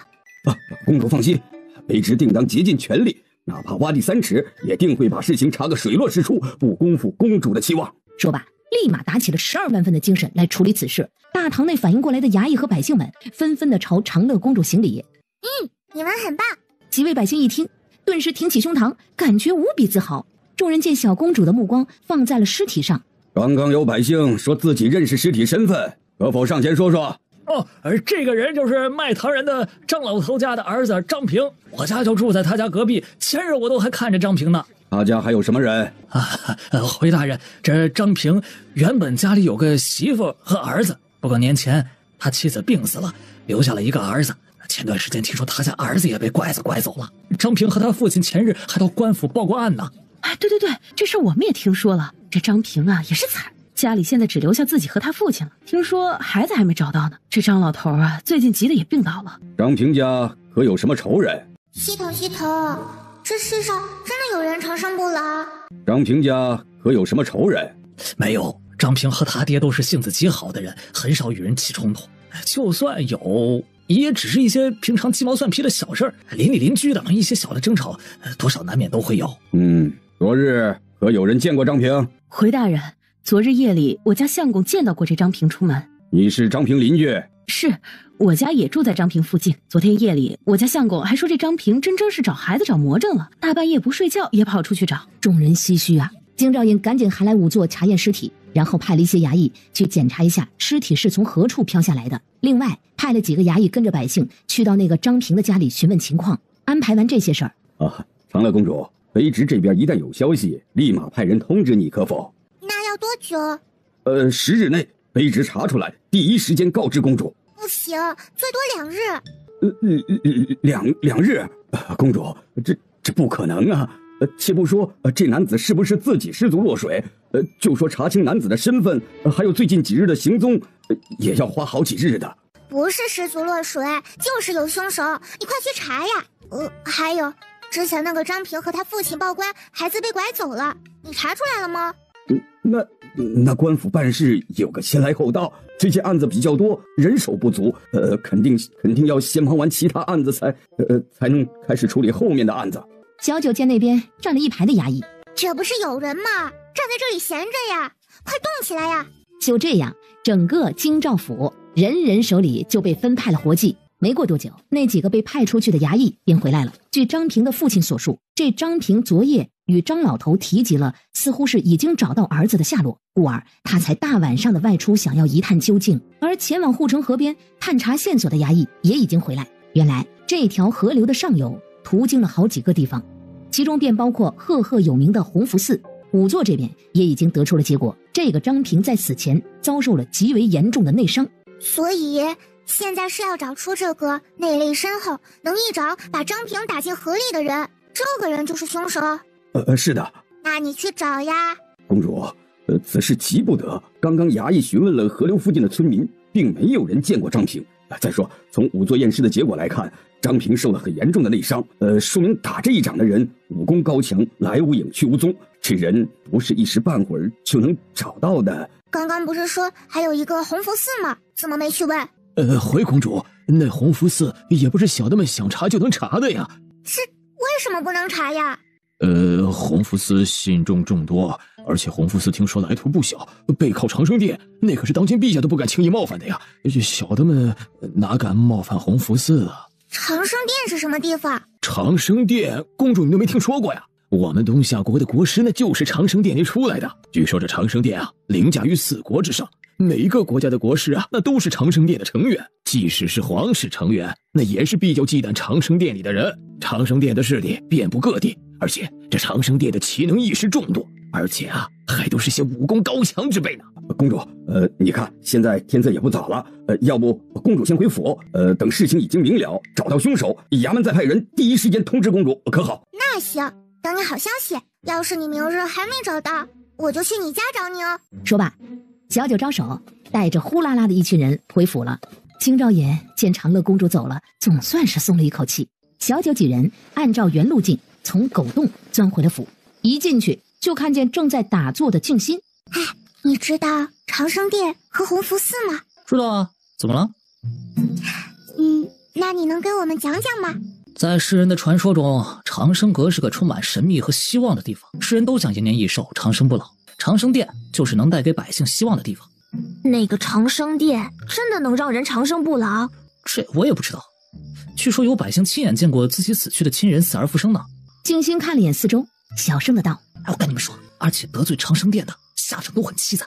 那皇帝和朝堂上的人也信吗？那当然，谁不想延年益寿？这些达官显贵比百姓更想长生。就比如咱们东夏国的这个弘福寺，每天去上香的达官显贵络绎不绝。听说里面的高僧可灵了，我猜里面的高僧肯定可有钱了。哎呀，羡慕呀！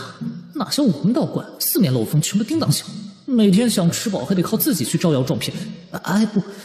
是帮忙算命，替人排忧解难，赚点3瓜2枣。现在很多百姓和达官显贵家里都供奉着长生殿的牌子呢。哎，要是我们青山观有弘福寺一半名气，该有多好，也不至于四海为家嘛。系统，这世上真的有人长生不老？宿主要相信科学。那我是怎么到这儿来的？这就很不科学。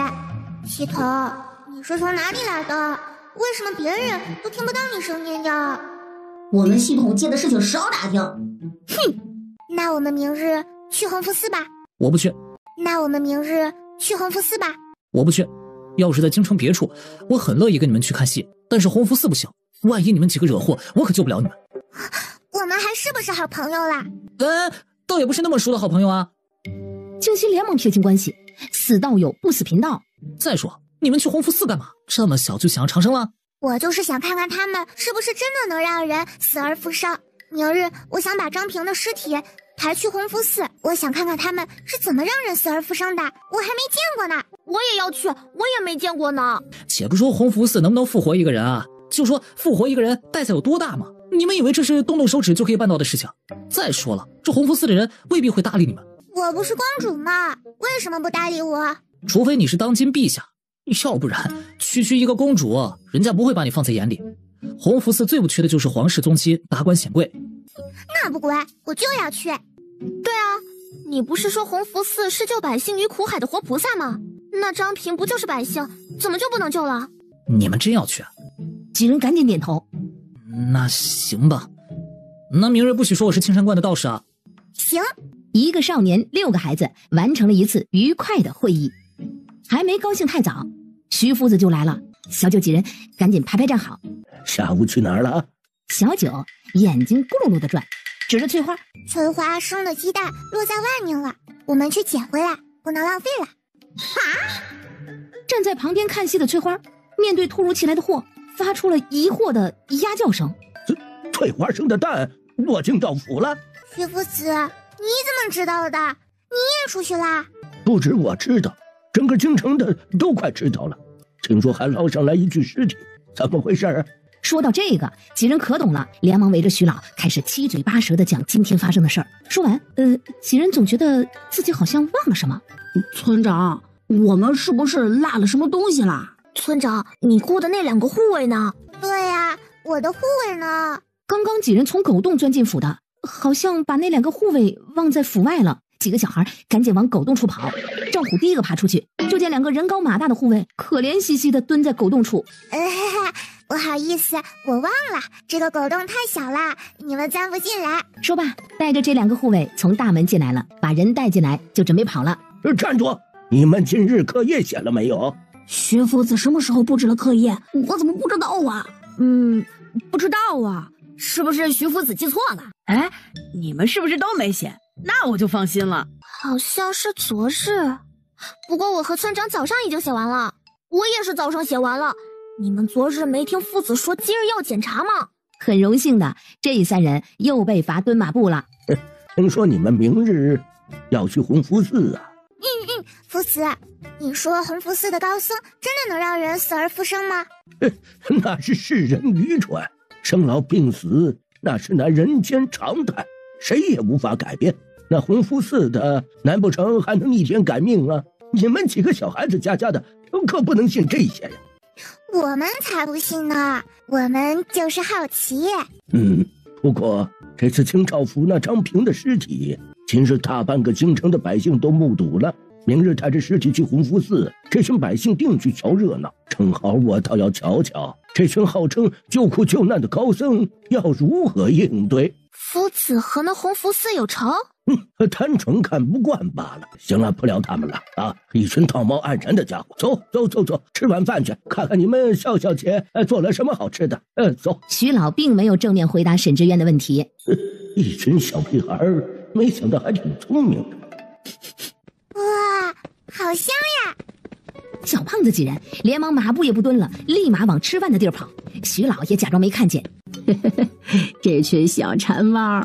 在外面待了一下午的几个小孩早已饿得饥肠辘辘了，立马埋头开始吃起来。只不过有人比他们更饿。小九震惊地看着这俩人，这两个新来的护卫，这是第几碗了呀？你们这样吃，肚子没事啊？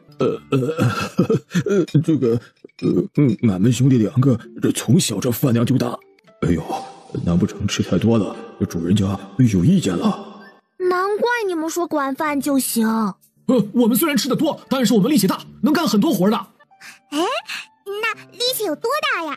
两个护卫连忙环顾了一下四周，走到一处巨大的石头旁。随后，其中一个护卫直接蹲下，轻轻松松的把那块大石头给抱了起来。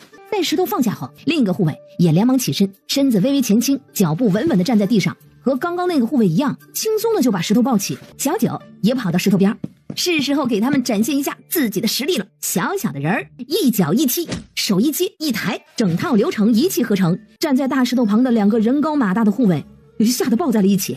这是遇上了力大如牛的祖师爷了吧？哎呀，村长啊，快放下，会长不高的嘞！小九轻轻松松的把大石头往地上一放，以后你们就跟我混了，放心，保证管饱。两个护卫连忙激动的抱拳，谢过自家的祖师爷啊！不，小主人。秦叔叔呢？啊，他说什么字条显示啥字儿了？去找你小舅舅去了。那石头和江河呢？他俩呀，这会儿还不知道在你哪个舅母院子里呢。哎，说曹操到。村长，你是不是下午偷偷出去玩了？谁说的？我明明是光明正大出去的。你们明明钻狗洞，我都听见了。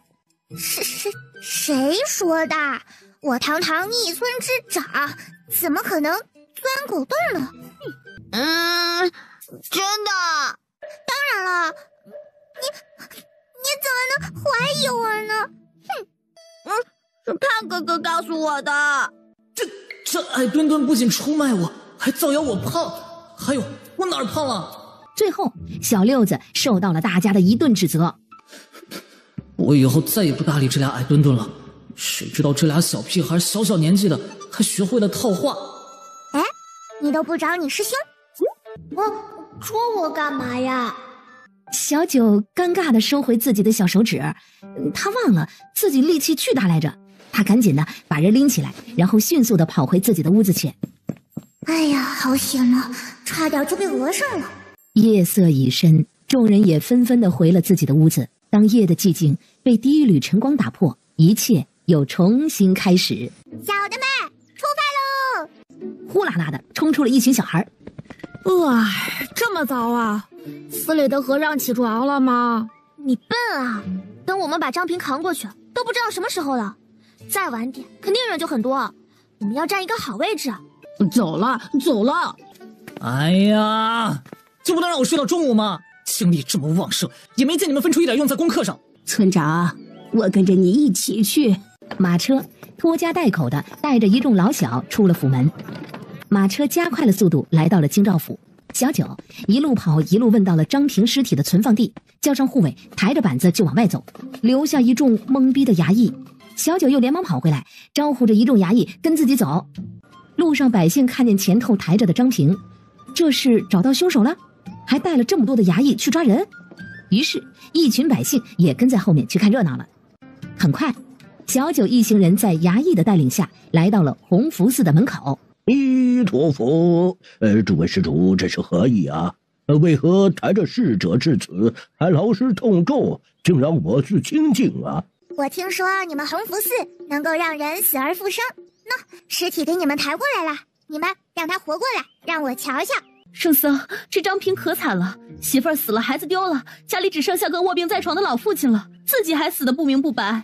对呀，圣僧，救人一命胜造7级浮屠啊！圣人救人一命，功德无量啊！啊，我们弘福寺只救有缘之人，此人与我们弘福寺无缘，弘福寺也不敢违背天道啊！你们弘福寺连天道都不敢违背，那你们弘的是哪门子福啊？大师，我们是京兆府的公差，此番前来是为了彻查张平落水一案，还望大师行个方便。既是公差办案，我们弘福寺自当配合，请各位稍等，容我通报方丈大师。弥陀佛。说罢，和尚转身匆匆地步入寺内。不多时，一位身穿袈裟、气宇轩昂的中年僧人缓步而出，此人便是弘福寺的方丈，法号慧明。慧明方丈微微地眯起眼，目光落在小九身上，带着若有所思的神情。难不成这就是主上要找的气宇强大之人？小九见这和尚一直盯着自己看，看得小九很不舒服。他把精神力放出来，狠狠地朝那和尚刺去。慧明正想继续查探一下这个小姑娘身上不同寻常的命运，结果突然一股强大的神秘力量往自己的脑袋而来，还没来得及反应，慧明就倒下不省人事了。众人傻眼，这方丈一出来就盯着一个小姑娘看，结果把自己盯晕了。村长，他好像被你吓晕了。小九看向了旁边站着的一群衙役，这弘福寺方丈身体不太好，就这么点路还能把自己阻晕了。众衙役眼神怪异的看着地上躺着的方丈，旁边的和尚连忙回神，慌里慌张的把自家方丈扶进了寺内。明明是你把人弄晕的，谁叫他老是看着我，听得我太不舒服了。表姐说了，遇上这种变态就得好好揍他。宿主，他是和尚，那又怎样？他刚刚看你是在窥探你身上的秘密。不过你把他弄晕了倒也好。他能看见你，那你这么厉害。那你帮我把张平复活了。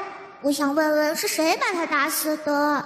我没有那么大能力。小九，画个圈圈诅咒你。系统自闭下线。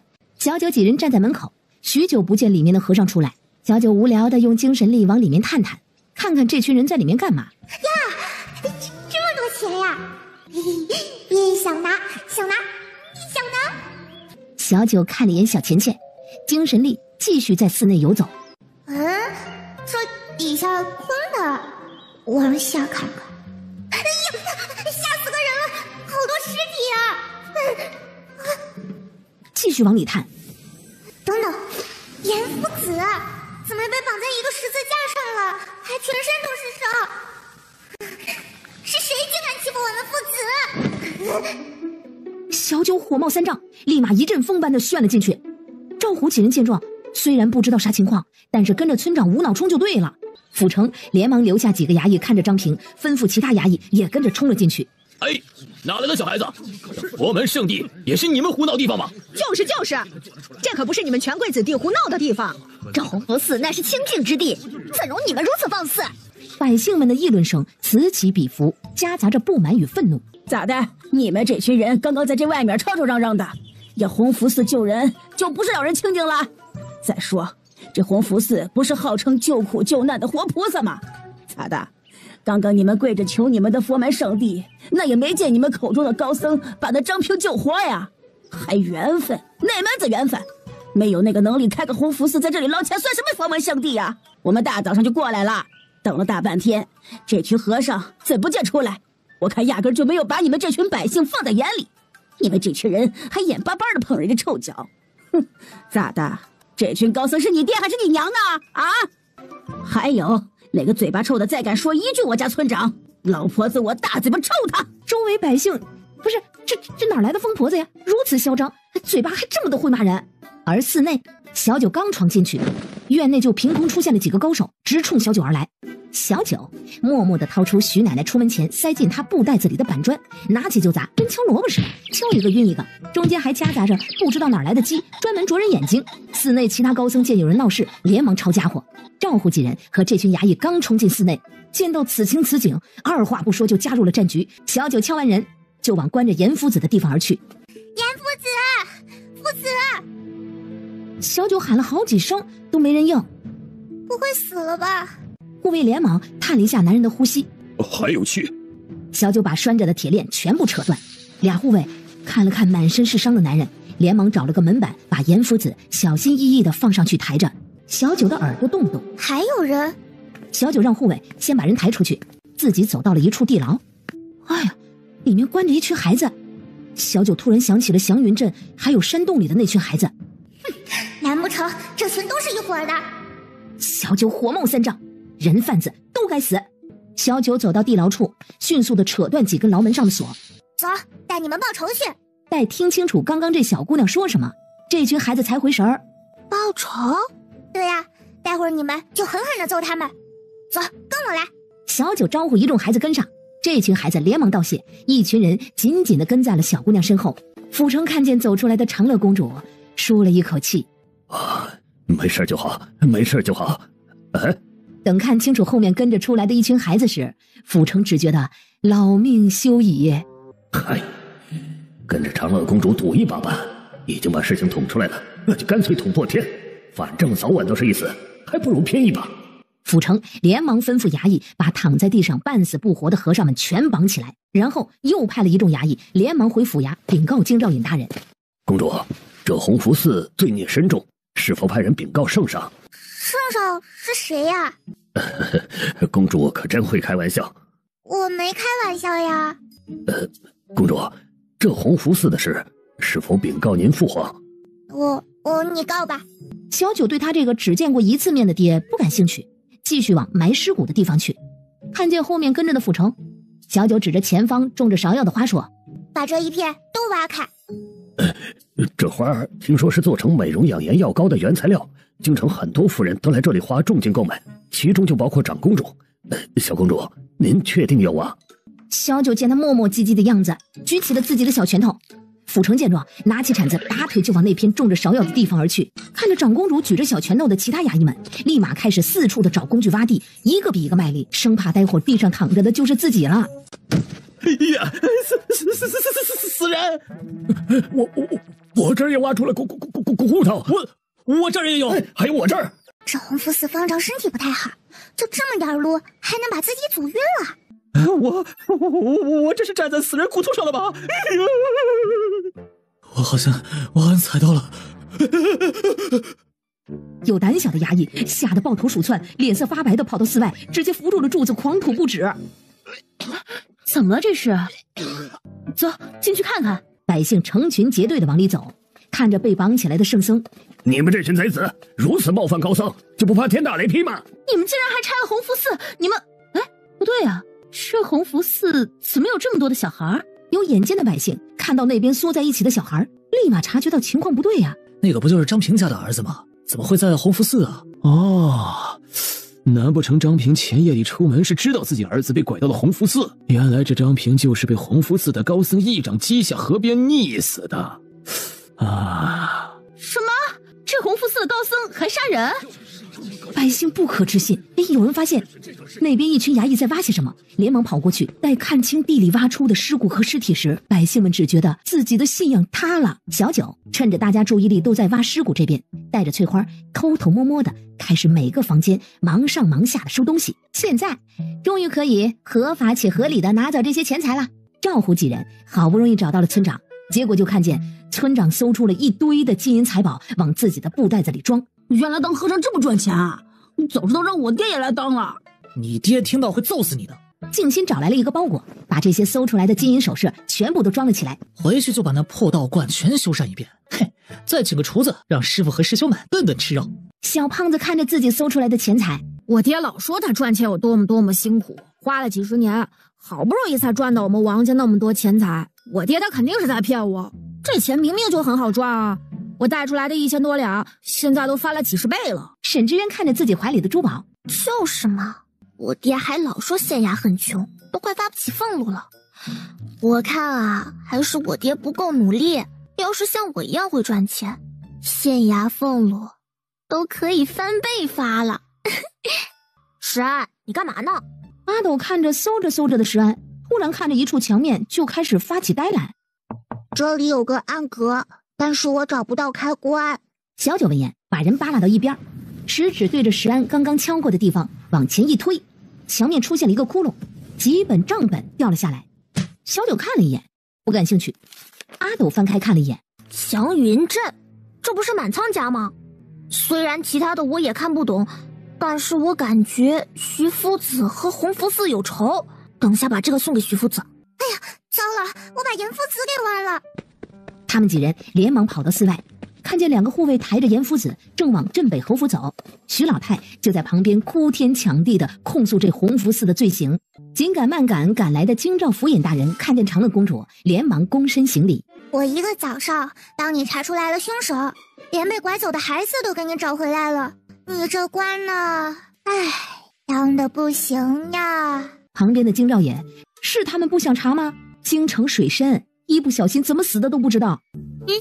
后面的事情你得赶紧办好哈。要是还办不好，那你的位置我就抢来让阿斗做了。我觉得他比你合适。阿斗连忙点头，这官他想当。京兆尹连忙表示，自己就算是赴汤蹈火，也会把事情给办好。小九连忙吩咐2个护卫抬着严夫子回家去找秦叔叔。一回府的几人到家的第一件事就是找秦旭。阿斗连忙把账本给了徐夫子。徐老翻开账本，待看清楚上面记载的是什么时，徐老气得差点吐血。早已退出朝堂的徐夫子决定明日去上朝，好好的说道这洪福寺的恶行。听到消息的老夫人还有几个舅母也全都赶了过来。皇宫内，陛下，这是要亡国了吗？还这么大声！皇帝一脸阴沉地看着连滚带爬跑进来的公公。怎么了？公公连忙把洪福寺发生的事儿一五一十的回禀给皇帝。你再说一遍。陛下，长乐公主把洪福寺拆了。哦，洪福寺里面的高僧呢？全部外出了。回禀陛下，洪福寺高僧此刻全被抓进了京兆府大牢了。那洪福寺的方丈呢？也被抓进去了。据说那方丈身子骨比较弱，刚出寺门没走几步就晕了过去。皇帝激动的只觉得在做梦，伸出手悄悄的在自己大腿上拧了一把。没做梦，是真的。皇上挥手让寝宫内的人都退下，黑影立刻出现。灵异，你立刻带人去洪福寺找一下账本在哪，再派几个暗卫到镇北侯府保护长乐公主。长生殿的人听到消息，恐怕会对长乐公主不利。遵命。皇帝继续坐在殿内发呆。没过一会儿，公公就进来回禀说，贵妃娘娘求见。陛下，洪福寺的事您听说了吗？贵妃怎么看？哎呀，你这个傻子，快扔掉呀！我想那长乐公主身边必定有高人相助，否则一个小姑娘再厉害，如何能够对抗整个洪福寺的高僧呢？您说是不是石家给长公主留了什么高手啊？不对，据我所知，石家武功最厉害的就属石家的老将军。就算是石家的老将军还在世，那也不能仅靠他一人就能打败洪福寺全部的高僧啊！再说了，还有那擅长阵法的方丈在呢。别管什么高手不高手的了，方丈被抓了，你现在不是应该最高兴吗？倒也没想到他这么没用，堂堂一个方丈栽到一个小孩手里，有什么好高兴的？您觉得他会坐以待毙的等死吗？您可别忘了，他可是会阵法的，想必今晚就会从京兆府的大牢里金蝉脱壳了。陛下还是担心您呢，不知道从哪儿认回来的闺女吧。皇上也想到了这件事儿，脸色顿时沉了下来。贵妃见状，幸灾乐祸的走了。没过一会儿，被派出去洪福寺找账本的暗卫也回来了。陛下，属下去迟了一步，账本没有找到，不知道洪福寺的人藏在何处。且属下发现，寺内财产不知何时被尽数转移走了。洪福寺现在就是个空盒子。还有陛下，据周围百姓说，洪福寺地牢还揪出来一个男子，被长乐公主给抬进了镇北侯府。今晚你亲自守在镇北侯府，那方丈恐怕今天晚上会找长乐公主的麻烦。属下遵命。夜深，镇北侯府果不其然，那方丈已经金蝉脱壳，此刻躲在一处无人的房子后面，不敢轻举妄动。小九几人围在严夫子的床前，请叔叔，严夫子伤得重不重呀？要多久才好？严夫子身上的伤可谓触目惊心，这些伤有些已经愈合，有些却还在流血，显然是被折磨了很久，得好生调养一阵子。原来袁夫子这么多天不来找我们，是被别人抓起来了，太过分了。村长，我们再去把那些和尚全部揍一遍吧。这会儿几个小孩只觉得上午在弘福寺揍那群和尚揍得轻了。小九看着重伤的严夫子，心中危险的想法越来越多。系统及时出声：恭喜宿主查出张平的身份，并找到杀死张平的凶手，奖励100积分加抽奖1次。由于宿主此次揭穿了弘福寺的罪行，解救了千千万万的孩子与水果，系统额外奖励600积分加抽奖1次。小九把2次抽奖全点了一遍，抽奖成功，奖励机关秘书大全1本，奖励鞭炮全家福10箱。哼，跟我来。村长，你想到办法了？小声点。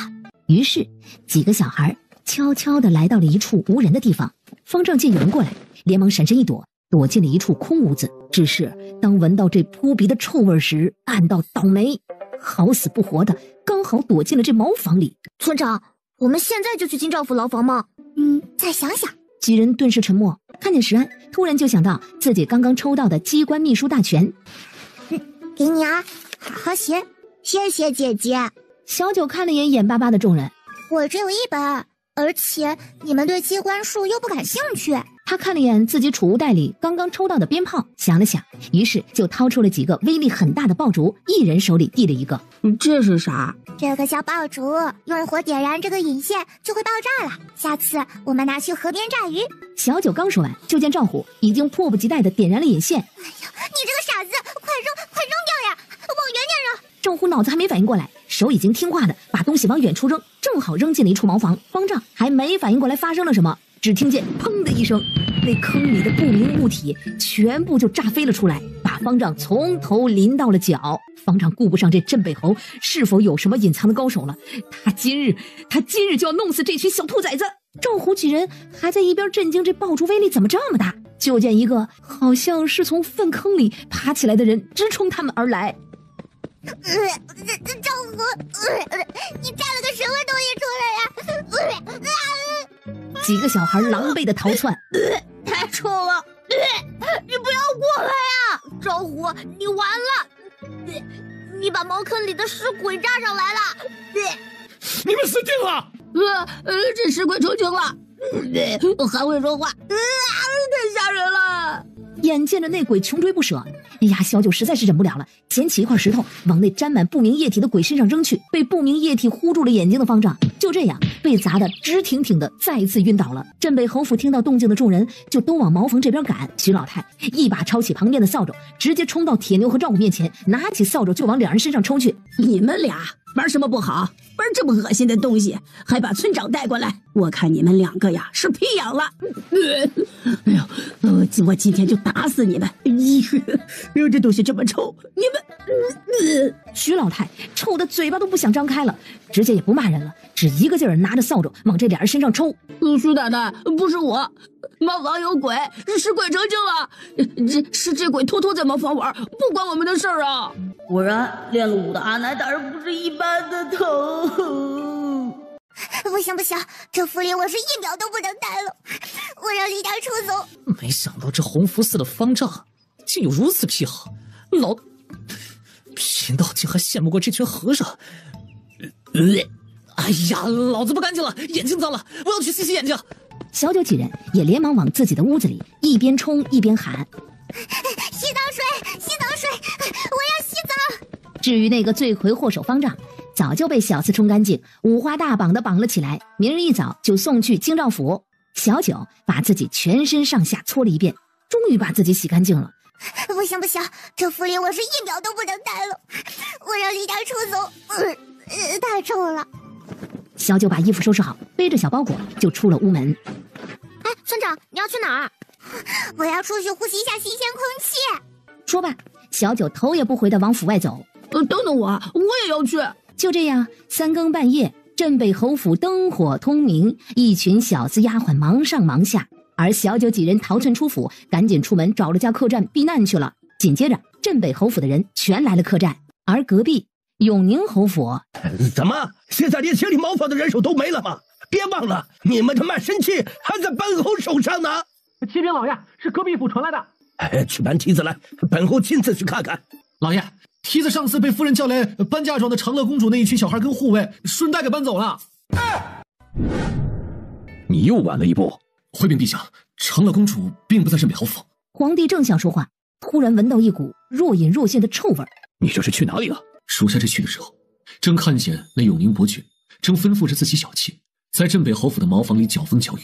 如今整个镇北侯府臭气熏天，府内现在不管主人还是底下的丫头小厮，全部都跑出府避难去了。皇帝听完只觉得荒唐，皇帝挥手示意灵异退下，喊来了门外的公公，即刻拟旨把本就降为伯爵的永宁侯再降一节，直接贬为了子爵。早朝上，早已退出朝堂的徐太傅突然杀了出来，还手拿不知道从哪里来的弘福寺账本，愤慨激昂地控诉着那弘福寺的罪行，条条状状，令人发指。徐太傅控诉完弘福寺的罪行后，回头看见朝堂上的一众官员，更气了。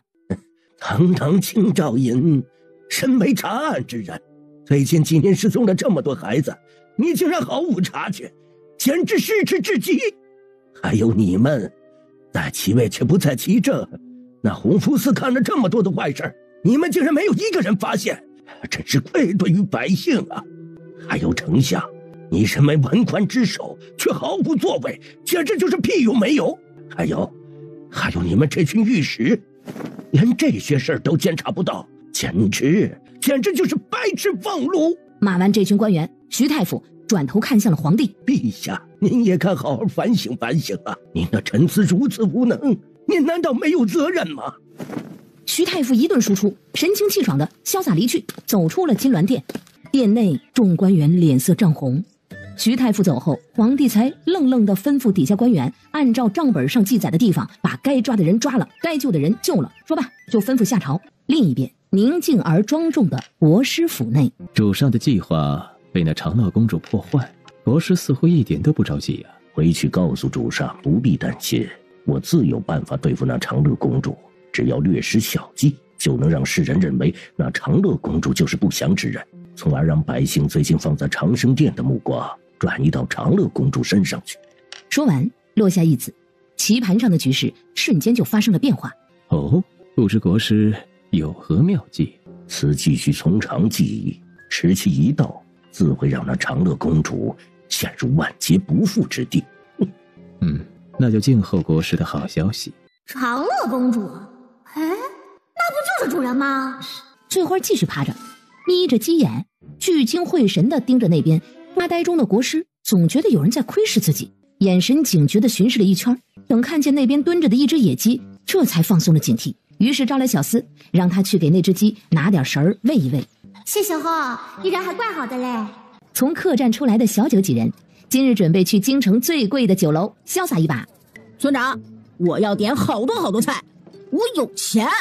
听说仙楼是京城最奢侈的酒楼，也是京城最豪华、最典雅、最有品位的地方。嘿，而且里面的菜肴更是一绝，每一道菜都是由京城中最顶尖的厨师精心烹饪而成，色香味俱全，让人回味无穷。走，现在就去，我们有钱。几人很快的就来到了这所谓的最奢侈的酒楼。听说这里的酒也是一绝。几个豪横的人找掌柜的要了一间雅间，隔壁雅间，二皇子。父皇新任这个闺女，本皇子还没见过呢。哈哈哈，那二皇子是否需要去隔壁雅间打个招呼呢？当然了，本皇子这妹妹回京，作为哥哥的肯定是要过去打个招呼的。长乐妹妹，您好，我是你二哥。说罢，伸手就想要摸摸这小姑娘的脑袋，被小九一旁两个人高马大的护卫一把给拦住了。小主人的脑袋不能随便摸，会长不高的。二皇子尴尬的收回手。长乐妹妹想吃什么尽管点，记二哥账上。说罢，二皇子转头看向了小二，把长乐公主的账记在二皇子府。小二连忙点头应好。你真要请客？我们很多人的。二皇子看了他们这一桌的小孩，外加两个护卫，一个道士。当然，尽管吃，以后来这儿吃饭啊，都记二哥账上。啊，谢谢你呀，你人真好。小九此刻突然觉得这二哥还是很有钱的，看来自己还得多加努力赚钱，才能够像二哥这么豪横。哎呀，果然呢，是乡下来这小丫头片子，随便这么一些小恩小惠就收买了。二二皇子顿感无趣，于是随便的寒暄了几句，就离开了酒楼。小二，把你这招牌菜都上一遍。哎，好嘞。静心招手，让小二赶紧去早点上菜。京城真好啊，干啥都不用花钱，还能有钱赚。等我在京城再待一段时间，到时候回青山县，首富就该换人来做了。你这是意外的财产，要当首富可不是那么容易的，那是要有源源不断的资金进账。等你什么时候生意遍布全东夏国了，说不定就成了最厉害的首富了。怎么样才能有源源不断的资金进账呀？就比如说这个云仙楼，每天都有客人进店消费，这就是源源不断的资金进账。如果云仙楼开满全东夏国，那么每天进账的资金就更多了。小九几人听得似懂非懂，于是小九找小二，让他把掌柜的喊来。草民见过长乐公主，公主万安。刚刚我二哥说账都记在他的账上，你知道吧？刚刚二皇子已经交代过小的了，长乐公主的账记二皇子府，公主不必担心，尽管用餐。那就好，你这个店我买了，待会儿把账记在我二哥账上哈。嘿嘿。好，掌柜有些怀疑自己耳朵听错了。公主是想买下云仙楼。小九点头啊。公主是说买这云仙楼的钱记在二皇子府。小九继续点头。掌柜的宁愿自己听错了，也不愿意相信这话是长乐公主说出来的。你不卖？哎呀，公主啊，实在不是小的不卖，这云仙楼的东家并不是小的，小的做不了主啊。那云仙楼东家是谁呀？这小的也不知道，小的也只是个拿着工钱办事的，每个月东家会派人过来盘账的。那行吧，那你再准备个200-300人的饭菜，记我二哥账上，待会儿打包送去天际客栈。掌柜的一听长乐公主没有再提要买云仙楼的事儿，立马就松了一口气。请公主放心，此事一定办好。说罢，带着小二逃也似的溜了。哟，你这是自己一点都不想努力，只想捡现成的。我努力了呀，可是这掌柜的不卖吗？二皇子要是知道的话，你可别努力了，你努力我害怕。你这个努力可真是一点不管别人死活呀。没过一会儿，小二就紧赶慢赶的跑上跑下，就把他们这桌的菜给上齐了。小九也顾不上搭理静心的话，连忙拿起筷子就开动。正吃着呢，楼下吵吵嚷嚷。小九几人把头探出窗外瞧了瞧，里面的不是还有位置吗？为什么不让我们进去啊？对啊，是不是瞧不起我们世子啊？里面还有那么多位置，我们小姐有的是钱，开门做生意，哪有不让客人进店的？实在抱歉，各位啊，今日本店确实是特殊情况，小店目前食材全都用完了，人手也不够啊。明日各位来，本店上新品，保管大家吃得开心。门口的宾客看见掌柜的态度诚恳，倒也没有再过多的为难。听说明日有新品上，大家纷纷表示明日来。没想到这云仙楼生意这么好，这还没到晚上呢，食材就卖完了。要是他把云仙楼卖给村长该多好啊，那村长每天都有很多钱啊。有没有一种可能是你们刚刚点了200-300人的分量，把云仙楼的食材用完了，现在整个云仙楼都在忙你们的事儿？是这样吗？是。哎呀，吃完赶紧走，万一账单送到二皇子府，人家不肯付账，那就完了。几个小孩一听，连忙加快了扒饭的动作。很快，几人就扶着肚子出了云仙楼。天际客栈内，众人看着云仙楼送来的各种饭菜，还是外孙女儿孝顺，出去还惦记着大家吃不好。哎呦，还是咱们小村长会惦记咱们。老婆子我呀，这一把岁数也能有幸尝一尝这据说京城最好酒楼的菜喽。这群兔崽子怎么不知道拿点酒过来呢？这云仙楼的酒可是一绝呀！徐老连忙拦住要走的云仙楼小厮，吩咐道：麻烦你们再走一趟啊，帮老夫再拿些你们云仙楼的招牌酒过来。对了，多拿点啊！小厮连声应好，最开心的莫过于府里的丫鬟小厮们了，这一辈子竟然还能吃上一次云仙楼的饭菜。咱们长乐公主真是菩萨下凡，小小年纪都还能把我们这些仆人放在心上。主人，我找了你好久啊！怎么回事啊？家怎么又空了？为什么要跑到这里来啊？翠花，你这几天又跑哪儿去了？主人要害你，我去盯着他。啥？反正就是一个老头，不过我并没有听得很明白，所以我打算跟着他，看看他要干什么。啊，还有啊，主人，记得给我准备点物资哦，我打算搬过去住一段时间，不用担心我哦。小九摸了摸翠花空荡荡的布兜，连忙打开自己的袋子，一边往里面装，一边叮嘱：“哎呀，我给你多装点鸡饲料，你在外面少惹点祸哈。翠花一边点头，一边扒拉着主人袋子里的东西往自己的布兜里装。啊，主人，这个是什么？这是爆竹，用火点燃这个会爆炸。你一只鸡要这个干什么？这个点燃了就要跑得远远的呀，万一你没跑开，一不小心变成了烤鸡，我可不救你啊！翠花一听这玩意儿这么神奇，连忙扒拉了几个往自己的布兜里。主人，家里怎么还绑了一个人扔在院子里啊？小九愣了一会儿，才想起来，啊，他们这是把那个食鬼给忘了。翠花，要不你把他带去你现在待着的地儿，反正你要盯着那个老头嘛，盯一个是盯，盯两个也是盯。你是认真的？认真的。说罢，小九又往翠花的兜里塞了一堆的零嘴儿。哎，这个给你，待会儿我帮你送过去，顺便去你新待的地方溜达一圈。确定只是溜达？那当然了，我可是正人君子。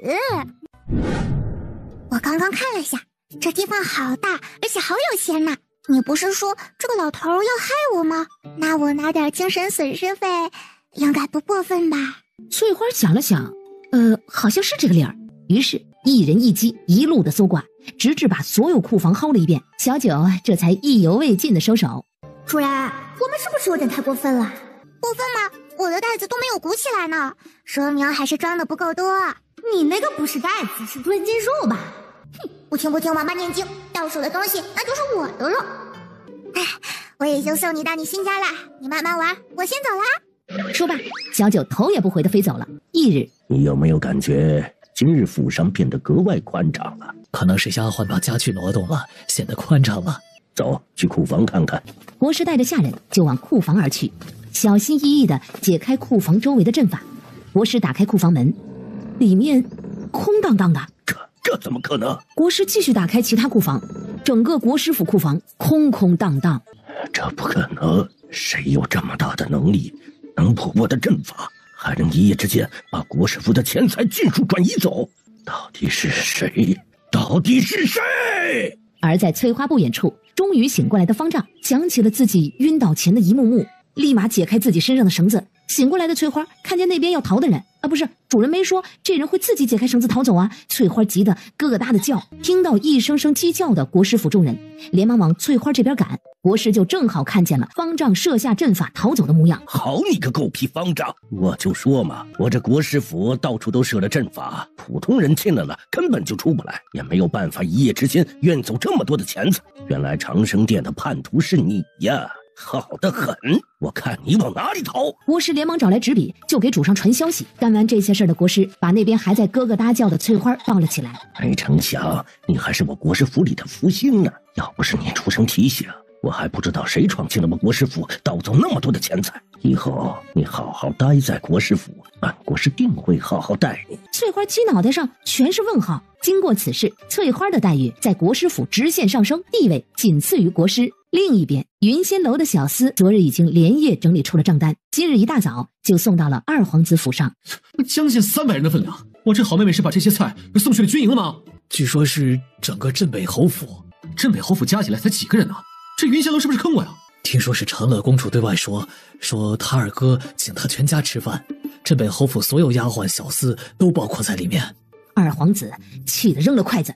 殿下，那这账还能怎么办啊？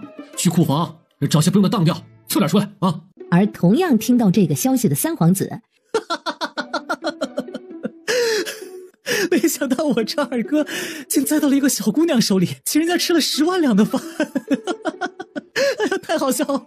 恐怕这长乐公主身后的高手不仅武功高强，心机手段也不错。昨日云仙楼这事儿，恐怕是这长乐公主并不想接二皇子抛出的橄榄枝，所以才来了这么一出，让二皇子吃了个哑巴亏。哦，那这么说，长乐公主身后的高人并没有看上二哥？三殿下，此时正是我们拉拢长乐公主的好时机。有了二皇子这个前车之鉴，我们多留个心眼，就算长乐公主不愿投靠我们，那我们也不吃亏，就当是留个好印象。听说我这长乐妹妹此时正住在天际客栈，待会儿吩咐丫鬟拿点小孩吃的零嘴和玩具，我去天际客栈瞧瞧我这妹妹。听母，你们知道怎么开店吗？开店？小九想要做生意啊？对对呀，我也想像云仙楼那样，每天都能收到钱。那你想要开什么店？甜品店，就是很好吃的，夏小姐会做。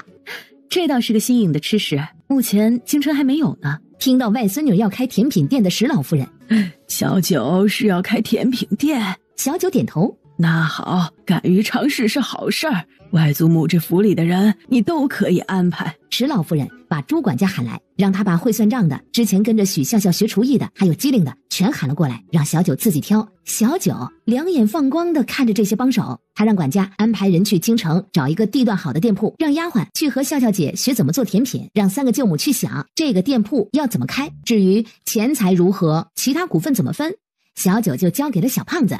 这人员怎么安排，小九就交给了沈之渊。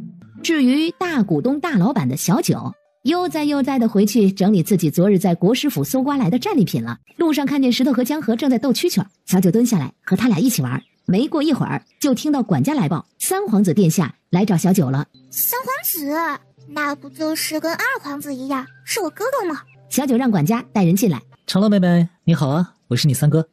三哥好。三哥也是来请我全家吃饭的吗？三皇子假装没听到，招手让小厮把带来的零嘴和小玩具全部抬上来。三哥给你带了礼物过来，长乐妹妹看看喜不喜欢。石头和江河连忙扔掉手中的蛐蛐，往抬上来的箱子里面扒拉去了。小九对这些零嘴很感兴趣。长乐妹妹喜欢这些东西吗？喜欢的话，三哥下次还给你送。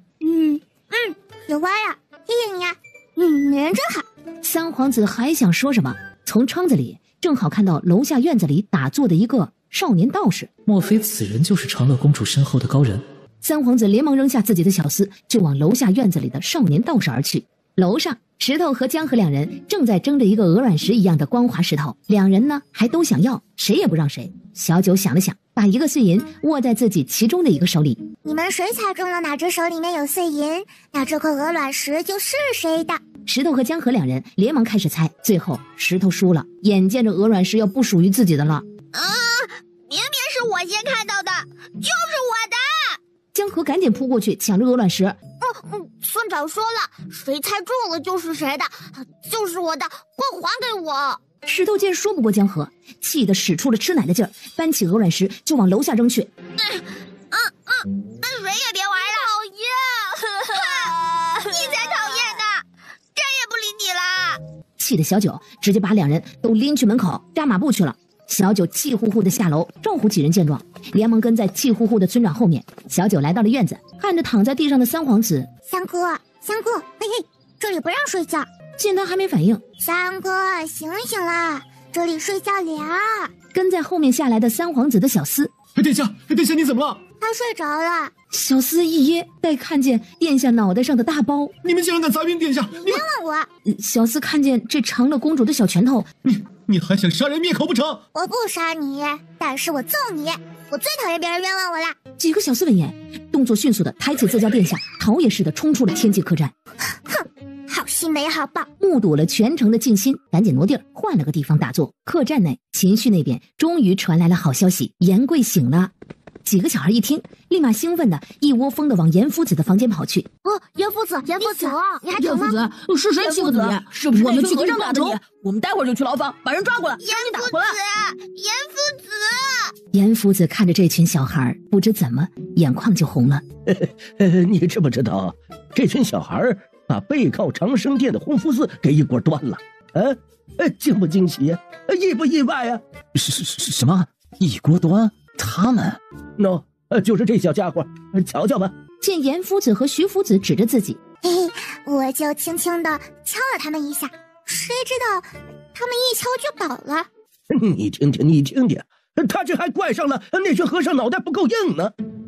严贵咽了咽口水，小九，你实话实说，你这是师从何人呢？你呀，你教我的，你忘了？他自己什么能耐，他自己清楚。他要是能有你这么厉害，至于被打成这样？话说你这一身伤是哪儿来的呀？你一个长生殿弟子，怎么还会被弘福寺的和尚抓走啊？难不成你叛变了？严贵没应声。不会吧，你真叛变了？严夫子，你是长生殿弟子？严夫子，你可不可以带我们去长生殿玩？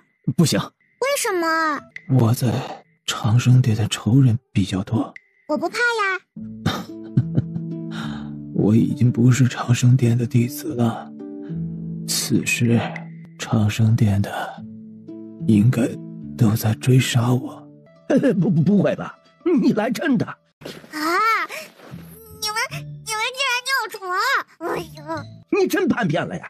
严贵点头，徐老顿时看这人顺眼了不少，回头对几个小孩道：“他呀叛变了，他现在可是被整个长生殿追杀呢。你们跟着去，那就是活靶子。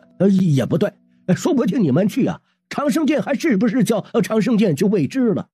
你这伤是洪福寺那方丈伤的吧？他这是看见你被长生殿追杀，先下手把你折磨一遍，回头再把你交给长生殿。你说你们到底什么仇什么怨啊？你这人缘就这么差呢？”严贵转移话题：“那你们来京城干什么呀？”“看我外祖母呀。”“哦，你找到外祖母了？”小九点头。徐老见这人还什么都不知道呢，于是就把小九的身份一五一十的说了一遍。严贵感觉自己这才走了几个月，怎么就像是过了好几年似的。你不是长生殿弟子吗？那当年石家的事儿，你就不知道点什么内情？此事我并不知情，我只是长生殿一个小小的弟子。当年是听说武功高强之人都在长生殿，所以才想着加入长生殿学武的。那你在长生殿活了这么久，你就什么秘密都不知道？有次师父喝醉酒，曾经说漏过嘴，说主上正在搜集一些气运比较强的人，而且长生殿里有一处神秘的山谷，里面就关着那么几个气运很强之人。难不成你那所谓的主上还能把别人的气运转移到自个儿身上不成？他这是想干什么呀？难不成还真像传言说的那样，可以起死回生？严贵摇摇头，表示不清楚。不过我在长生殿里确实见到过几个死去的人再次复活过来。真有这么神奇的事儿？这下屋子里的人都震惊不已了。那蛊虫是怎么回事？不清楚。长生殿内奇能异士比较多，说不定哪个长老就擅长这个呢。秦旭见刚刚苏醒的严贵这会儿脸色看起来格外疲惫，连忙提醒几个小孩：“你们父子该休息了，明天再过来看他吧。”小九几人闻言，这才依依不舍地离开了严夫子的屋子。客栈门口，长乐公主，谢谢您替我找回来了我家的小孙儿，这是我家做的油饼，可香了，您尝尝，里面啊包着肉呢。长乐公主，这是我家养的鸡，可肥了呢，还能生蛋，给您补身体。谢谢您替我找回我家小闺女。这是我做的一些小玩具，送给长乐公主你们几个小孩玩。谢谢你们帮我找回来闺女。汉子的话还没说完，石安就连忙接过了这些雕刻的木头，拿在手里瞧了又瞧。就是不是什么值钱玩意儿，是我自己用木头雕的。你们若是喜欢，下次我再雕刻些新鲜样式给你们送过来。谢谢你。张老头牵着自己的小孙儿，连忙朝着小九一行人跪下。草民拜见长乐公主。感谢长乐公主替我儿找出杀人凶手，感谢长乐公主帮我找回小孙儿，谢谢。满脸是泪的张老头还没说完，就被小九一把给提溜了起来。不用谢，就是顺手的事儿。公主就是菩萨心肠，好人有好报啊！公主一定会长命百岁的。眼见其他百姓也要纷纷跪下磕头道谢。你们再这样，我就跑了。百姓闻言，立马把手上提着的自家最好的东西往小九几个小孩身上塞，塞不下的就往客栈里面放。小九连忙吩咐护卫给百姓拿钱。这群百姓一听长乐公主要给钱，立马扔下东西，一窝蜂的就跑走了。小九又白吃白拿了一顿。突然，严夫子房间一声暴怒声传来，小九几人立马往严夫子的屋内冲去。这是怎么了？进贼了！徐老连忙也往严贵的屋子内赶去。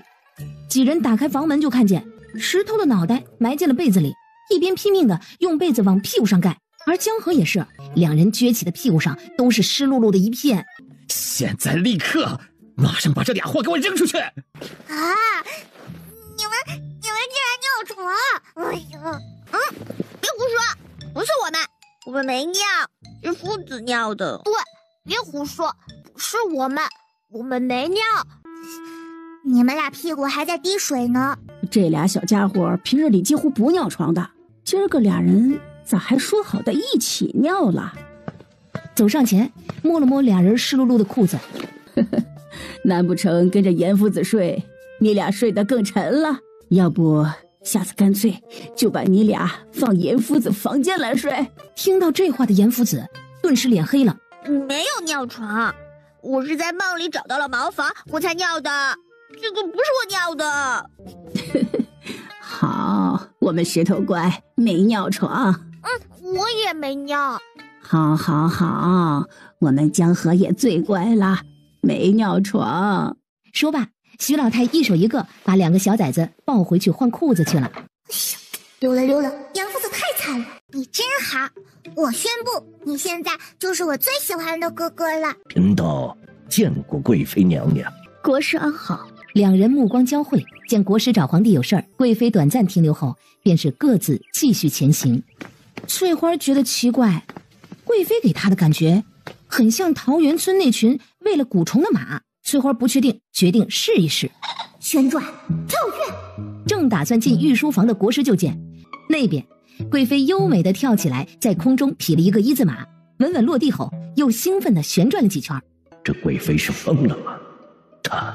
她这是在大庭广众之下跳舞，勾引我一个老头吗？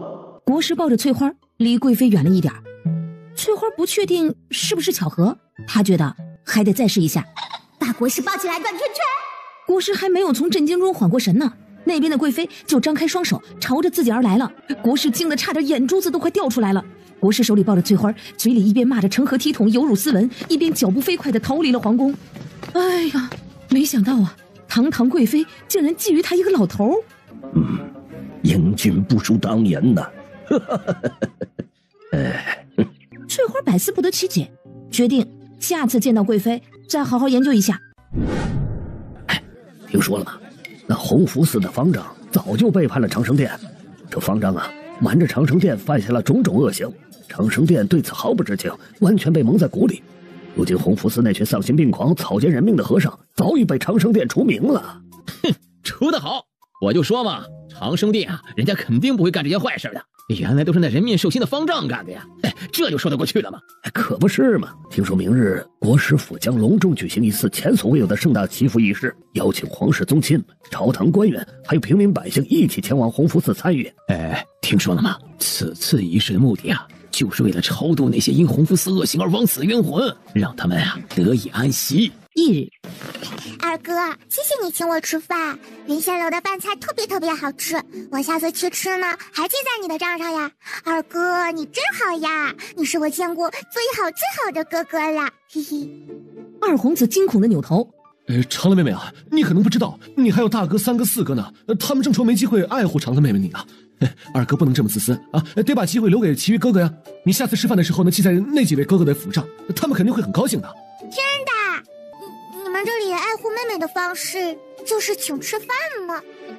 小九疑惑地问二皇子，二皇子的头点得极快。所以长乐妹妹，二哥并不是最好的哥哥，你其余这几位哥哥都是好人，你得给他们爱护你的机会，让他们多表现，多让他们请你吃饭，他们心里肯定会高兴的。小九似懂非懂地点了点头。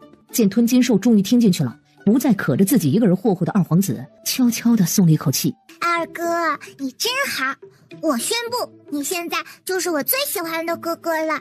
二哥其实不好，二哥很多缺点的，你其余几个哥哥人更好，小九下次可以多喊他们几个啊。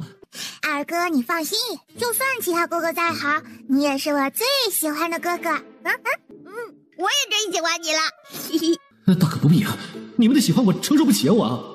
贵妃看着皇帝心神不宁的样子，你是担心国师对长乐公主不利？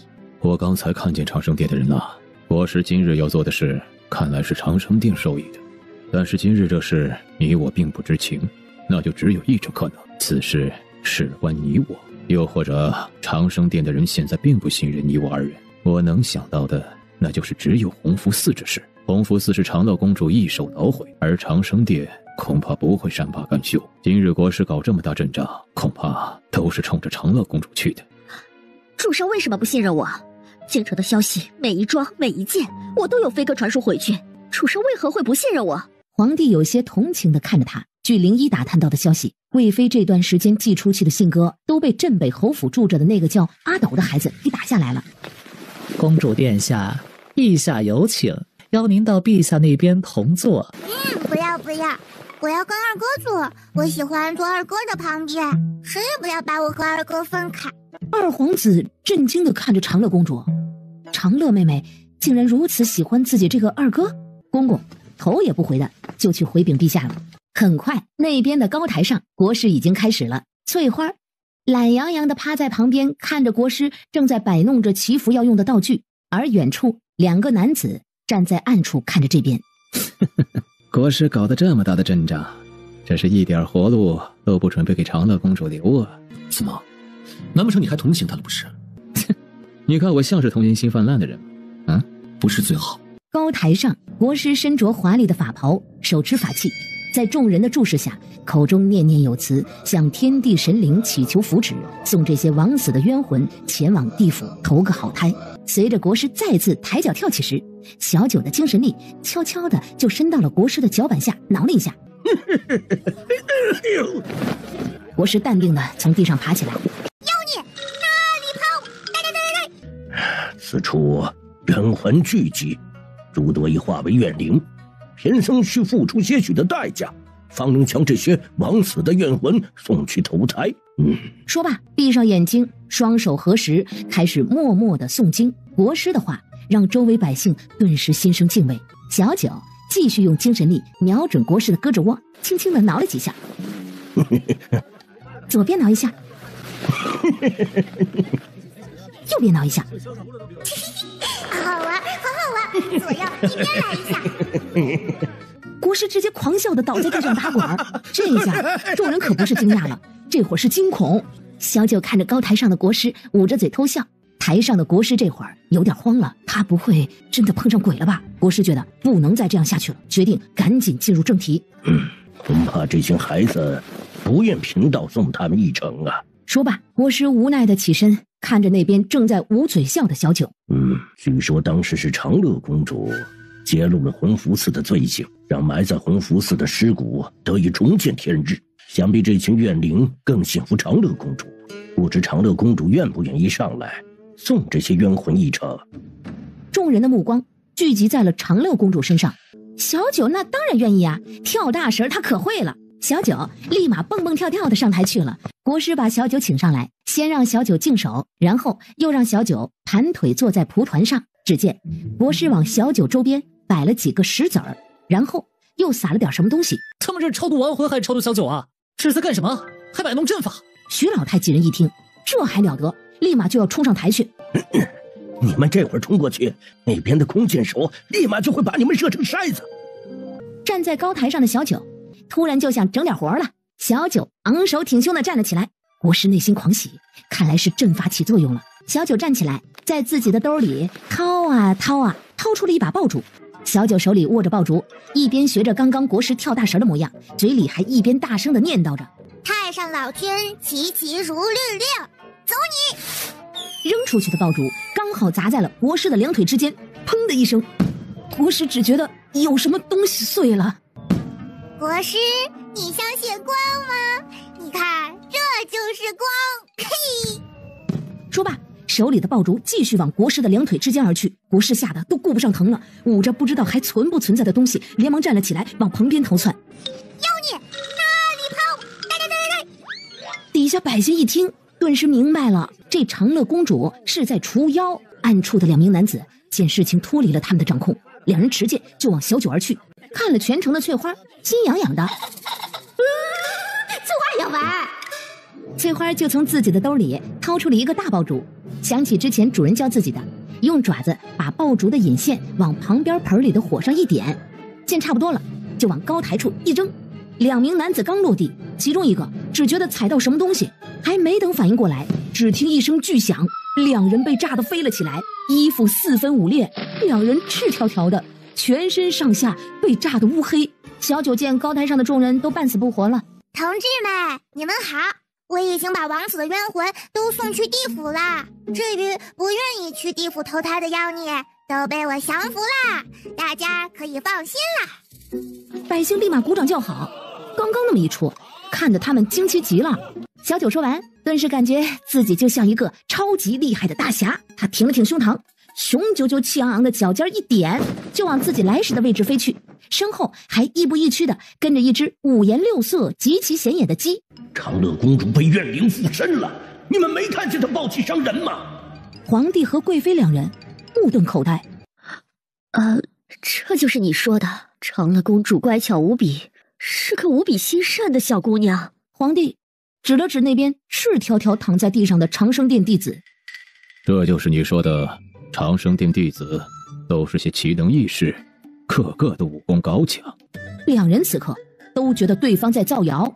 徐老太和静心几人在村长掏出爆竹的那一刻，就立马安静下来了。长乐妹妹，你好厉害呀！你可以教教我怎么小药除魔吗？我也想学。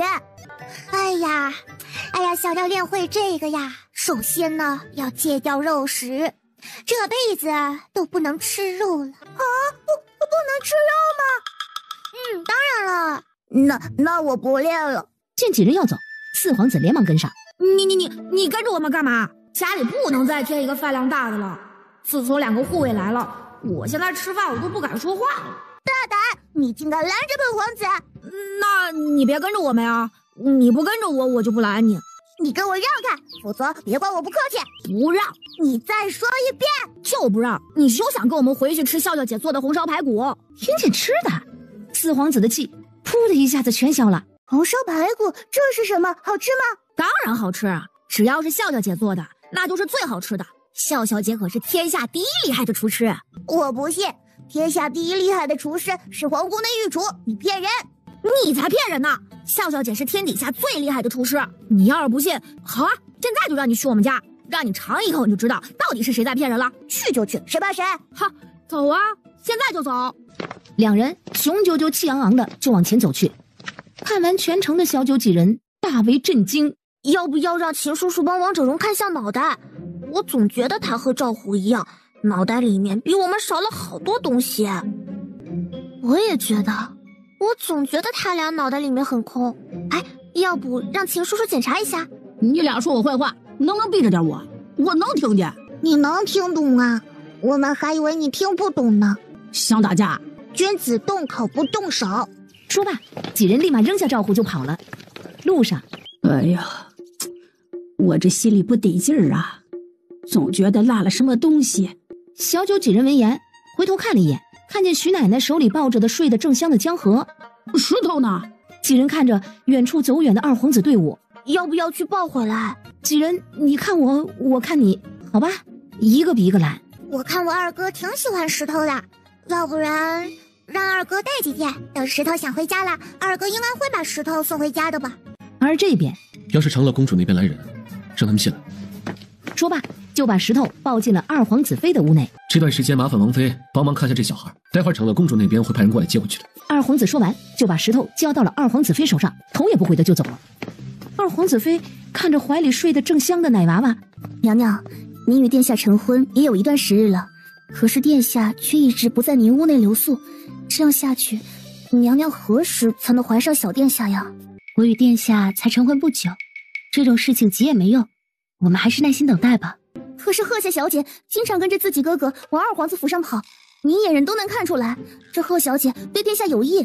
府中上上下下都在传，这贺小姐与殿下从小一起长大，迟早会进了二皇子府。娘娘，你怎么一点都不着急？你都不知道那贺家小姐嚣张的样子，都把自己当作是二皇子府的女主人了。二皇子妃见还在睡的石头，忙让丫鬟小声点儿。王妃，你倒是想想办法，趁贺家小姐进门之前怀上殿下的孩子呀！回到客栈的小九几人发现门口有人在等着自己。老奴见过小公主，公主殿下安好。小九手一抬，就把管家扶了起来。你找我？公主晚安。小公主，您打算何时回公主府啊？陛下前段时间赐给您的公主府，老奴一直在府中等您呢，可您一直住在客栈。小九想了半天才想起来，自己前段时间好像是白得了一套房子。那你是谁呀？启禀公主，老奴是公主府的管家，此番前来就是接公主回府的。那管家，我家在哪呀？小公主是准备回公主府住了吗？回，你等我收拾下行李啊。管家连忙招手，身后立马呼啦啦的出现了一堆的小厮丫鬟。马车都准备好了，公主只管先回公主府就可以。至于剩下的事儿，小公主不用自己亲自动手，都交给他们去做。这些都是公主府的人。回公主，这些都是公主府的丫鬟小厮，府中还有很多。那他们的工钱都要我发吗？哎呀，公主不必担心，公主府有自己的庄子、田产，这些田产分布在各地，可以给公主府带来丰厚的收入。而且陛下也给公主府送来了很多地契铺子，这些收入养活府中的小厮丫鬟，绰绰有余。我爹这么大方，往后公主府会有越来越多的产业的，所以公主不用担心府上小厮丫鬟的月钱问题。小九听完这些才安心不少，他觉得回公主府之前嘛，得去跟外祖母他们说一声，跑进客栈跟外祖母和舅母们打了一声招呼。正好石老夫人今日也准备搬回镇北侯府住。公主府气势恢宏，宛如一座小型的宫殿，庄严肃穆，金碧辉煌，尽显皇家威严。管家亲自领着大家挑院子。可以住好多人呢，下次可以把族长爷爷们都接过来。刚刚他还听管家说了，他还有田呢，到时候可以让村民们来种地，种好多好多吃的。四皇子见这群人只顾着选房子了，有些生气地质问小胖子：“你不是说有红烧排骨吗？你是不是骗我？那今天不是搬家吗？要不是搬家，我肯定让你尝尝什么是绝世美味。你居然敢吼我！你信不信我让我父皇治你的罪？那你让好了，真是羞羞脸，这么大了还告状。你俩先别吵了，今日村长搬家，肯定要做一桌子好菜庆祝下的。你们呢，先在院子里逛一下，待会儿好了叫你们。”说罢，徐老太和许笑笑就往公主府的厨房而去了。小九几人这会儿已经蹦到了屋顶上了。你就不能管管？你看看像怎么回事啊？哎，你服不服？我只管教他们武功，至于其他的，是徐夫子你的责任。什么叫老夫一个人的责任啊？你教会他们飞来飞去，上蹿下跳的，你负责去把他们逮下来。严贵抬头看了眼那边，哎呀，已经准备蹦到隔壁屋顶看看邻居是谁的小九。那严贵转头就准备回院子。哎呀，我可打不过小九哦。不是，你打不过还有理呀？啊！徐夫子把眼神落到了秦旭身上。我只是个大夫，更打不赢。徐夫子最后又把希望落到了人高马大的2个护卫身上。我们只听小九的吩咐。气得徐夫子骂了一句榆木脑袋。小九几人这会儿已经蹦到了隔壁屋顶，听到声响的顾子兴抬头，就这么好巧不巧的跟自家屋顶上6、7双眼睛对上了。好你们几个啊！少爷最近禁足，正愁没法出门，去找你们几个算账呢。你们都自己撞上门来了，你们给我等着！哎呀，熟人呀，这是。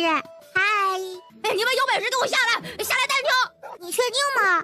别以为你是女孩子，少爷就不敢打你了。你给我下来！还是第一次有人找自己单挑的，小九觉得应该满足他，于是一跃而下，就站到了顾子兴的面前。你会飞？你想怎么单挑？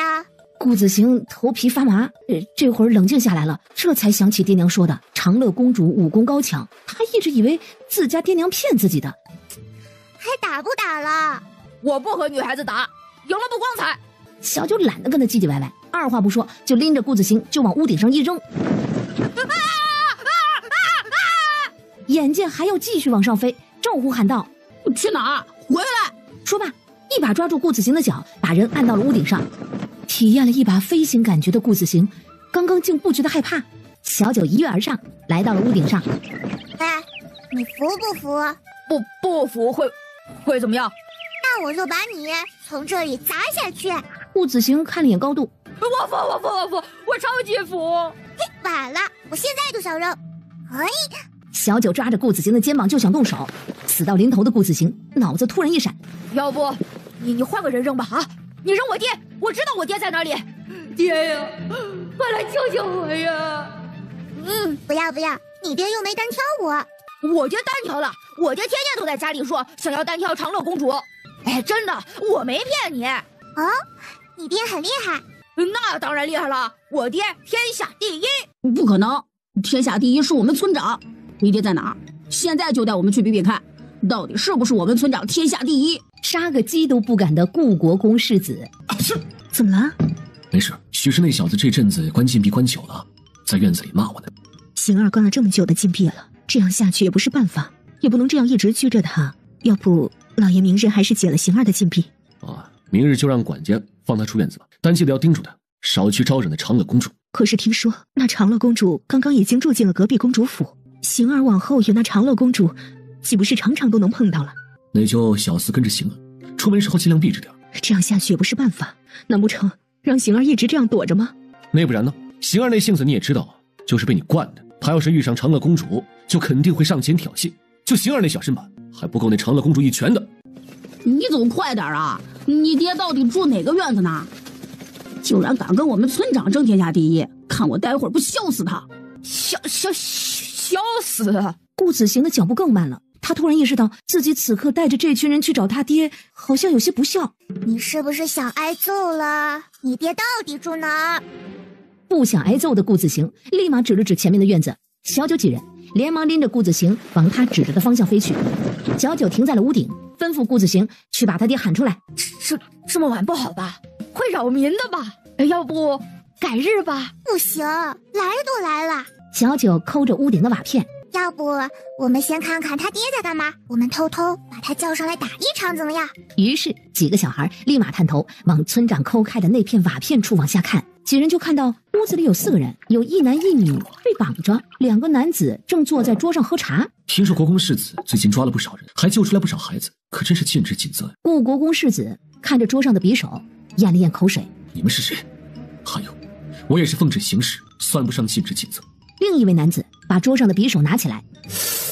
那国公世子知不知道你们抓了我们好多人啊？我们主上不高兴，很不高兴，对吧？派我们兄弟2个过来讲讲道理。国公世子，你觉得我们该怎么给你讲道理呢？说罢，男子拿着匕首缓缓地靠近了国公世子。你爹到底是哪个呀？顾子行鬼使神差地指了指那个拿着匕首对着他爹的男子道：是那个拿着匕首的王法，狗屁的王法！你说，要是我今晚就把你杀了，谁会知道？我知道呀，我看见了。谁？2人直接破瓦而出，只不过脑袋刚露出来，就被小九一人一掌拍了回去，直接拍到了屋内的地上。哎呀，你爹好弱呀，就这样还天下第一呢？你果然在骗我是不是？哎呀，你爹好弱呀，就这样还天下第一呢？你果然在骗我是不是？这也不能怪我呀，我又没见过比我爹更厉害的，我就以为我爹是最厉害的吗？几人一听，好像是这个理儿。那你服不服？服，你就是天下第一厉害的。你爹都晕了，你不着急？难道不是你打晕了吗？还有，这也不是我爹呀，我着什么急呀？顾国公世子和顾夫人看着刚才嚣张的不行，这会儿躺在坑里一动不动的2个男子，连忙抬头看向了屋顶上方是何方神圣，结果就看到了屋顶蹲着往下看的自家儿子。行儿，他们是不是在叫你啊？你们听错了，比完了啊！咱们走吧。别人叫你，你不能不要，没有礼貌。说罢，小九拎着顾子行就飞到了顾国公世子和顾夫人旁边，并帮忙给顾国公和顾夫人松绑。2人赶紧对着救命恩人长乐公主千恩万谢。顾夫人一看到自家儿子，行儿，不知这位夫人找小爷是有何事啊？这位夫人，你皮痒了是吧？连娘亲都不喊了，怎么关了几天禁闭？这是记仇了？顾子行见状，连忙给自家老爹使眼色，结果自家父亲只想拿鞋子抽自己。老爹呀，我这是在救你的狗命，你怎么就看不懂呢？她是你娘亲？顾子行看着老爹举起的鞋，连忙点头。小九几人看着那边护着他娘亲的男人，再看了眼顾子行那躺在地上的亲爹，然后联想了一下他们刚刚看见的几个孩子，震惊地捂着嘴。你爹真可怜。说罢，几个小孩连忙把顾子行他爹从坑里挖了出来，把人往顾子行脚下一推。送你爹去找大夫吧，这都气晕了。等一下，你们说这是谁？你抢了人家媳妇，还问人家是谁？哼，渣男！什么？你抢人家媳妇？难怪人家都拿着刀找上门来了。夫人，我抢没抢你不知道吗？这些人找上门，你刚不也听到了吗？是为了公事。顾国公世子现在那是一个头2个大，这都什么事儿啊？这是他连忙看向了长乐公主。公主，您可不要冤枉微臣啊！微臣这何时抢过别人媳妇了？小九指了指他旁边的顾夫人，就是顾子行他娘亲啊！你抢了他娘亲，顾子行，我问你，这是你娘亲，那你爹是谁？顾子行摇头，小九几人连忙热心的指着地下躺着的人道：“就是他爹。”听见这话的顾国公世子和顾夫人，两人连忙抄起旁边的东西就往顾子行的身上抽去。是你死，竟敢造谣你爹娘，让你胡说八道的，我让你随便认爹，我反了你，爹娘都敢不认的啊！小九这会儿越听越不是那么回事了，一把拦住了顾国公世子。你是顾子行他爹？顾国公世子很坚定的点头。那好，既然你是他爹，那我们再比一场吧。公主，比什么呀？比武呀。顾子行说了，你呢武功天下第一，天天在家说要单挑我，所以顾子行带我来找你比武来了。顾国公看了一眼自家糟心的儿子，再看了一眼那边躺着的自家儿子他爹以及旁边的大坑，所以那个坑本来是该自己躺进去的。说吧，要怎么比？那个长乐公主呀，你可能是误会了，我根本就不会我。不过你放心，这小子敢骗你，现在我就抽死他。顾夫人连忙递上棍子，夫妻俩再次对着顾子行混合双打。隔壁公主府都能听到顾子行杀猪般的嚎叫声。徐夫子听见这声，顿时一惊，这几个小崽子不会跑到隔壁府逗小孩了吧？徐老太一听这话，生怕自家小村长待会儿会被对方家的大人找麻烦，连忙站在墙角大声的喊道：“饭熟啦，回家吃饭啦！”话刚落，几个小崽子接二连三的从屋顶上蹦了下来。你们揍的？顾子行不听话，他爹娘揍的。徐夫子顿时放下心来，不是自家学生揍的就行。徐老太让众人洗手吃饭，很快一道道色香味俱全的菜端了上来，四皇子的眼睛都看呆了，一连盛了满满的3碗饭。你下次还想不想吃了？想吃，我天天都想吃。小九伸手对他道：“那行，给钱就可以吃，多少？100两够不够？”本想敲诈四皇子5两银子的小九连忙闭嘴，把四皇子递过来的银票接了过来。够了，下次过来给你打折。四皇子提着许笑笑给他打包的好吃的，开开心心的带着小厮走了。他这要是吃上1个月，是不是该倾家荡产了？可能京城的人比较有钱吧。我觉得要是多来几个人来咱们家吃饭，一天就能赚好多钱的。我记得京城的人都喜欢办宴会，要不姐姐，咱们家也办宴会吧，这样就可以收到很多礼物，然后每个来吃饭的人都收他们100两，这样咱们都发财了。等后面我们也办个云仙楼，这样大家都会去我们酒楼吃了，我们还可以赚好多好多的钱。哎呀，好办法呀，就这么办，过2日就办宴会。我是桃源村的村长石小九。公主是要办个乔迁宴？小九点头。那公主是要请哪些宾客？有钱的记得叮嘱他们来的时候不能空手来，还有记得把我父皇也请来呀，我父皇肯定有钱嘛。管家心满意足的去准备请帖和办宴会要准备的事宜了。而回到皇宫的四皇子，你跑哪儿去了？去公主府看长乐妹妹了。倒还像个哥哥的样子，比你其他几个哥哥强多了。淑妃听见皇帝没有怪罪的意思，顿时松了一口气。皇帝见四皇子紧紧地护着手里的东西，你手里拿着的是什么东西？没什么。这个儿子此地无银300两的做法，让皇帝更好奇了，连忙吩咐公公拿上来，打开看看。公公连忙打开，一股浓郁的香气扑鼻而来。哪里来的？长乐妹妹家的厨师给我的，是给我一个人的。皇帝看了眼四皇子鼓起来的肚子，你看看你的肚子，你还吃？你见哪个皇子像你一样胖的？说完还不忘斥责淑妃，还有你，以后让他少吃点，胖成这个样子像什么样子？淑妃连忙点头，表示自己会监督自己儿子减肥的。下次出门记得告诉你母妃，免得你母妃担心，听见了吗？我因为傻哭，你难道不知道吗？你要不要听听你在说什么？淑妃见没啥事了，也就赶紧拉着儿子行礼退下了。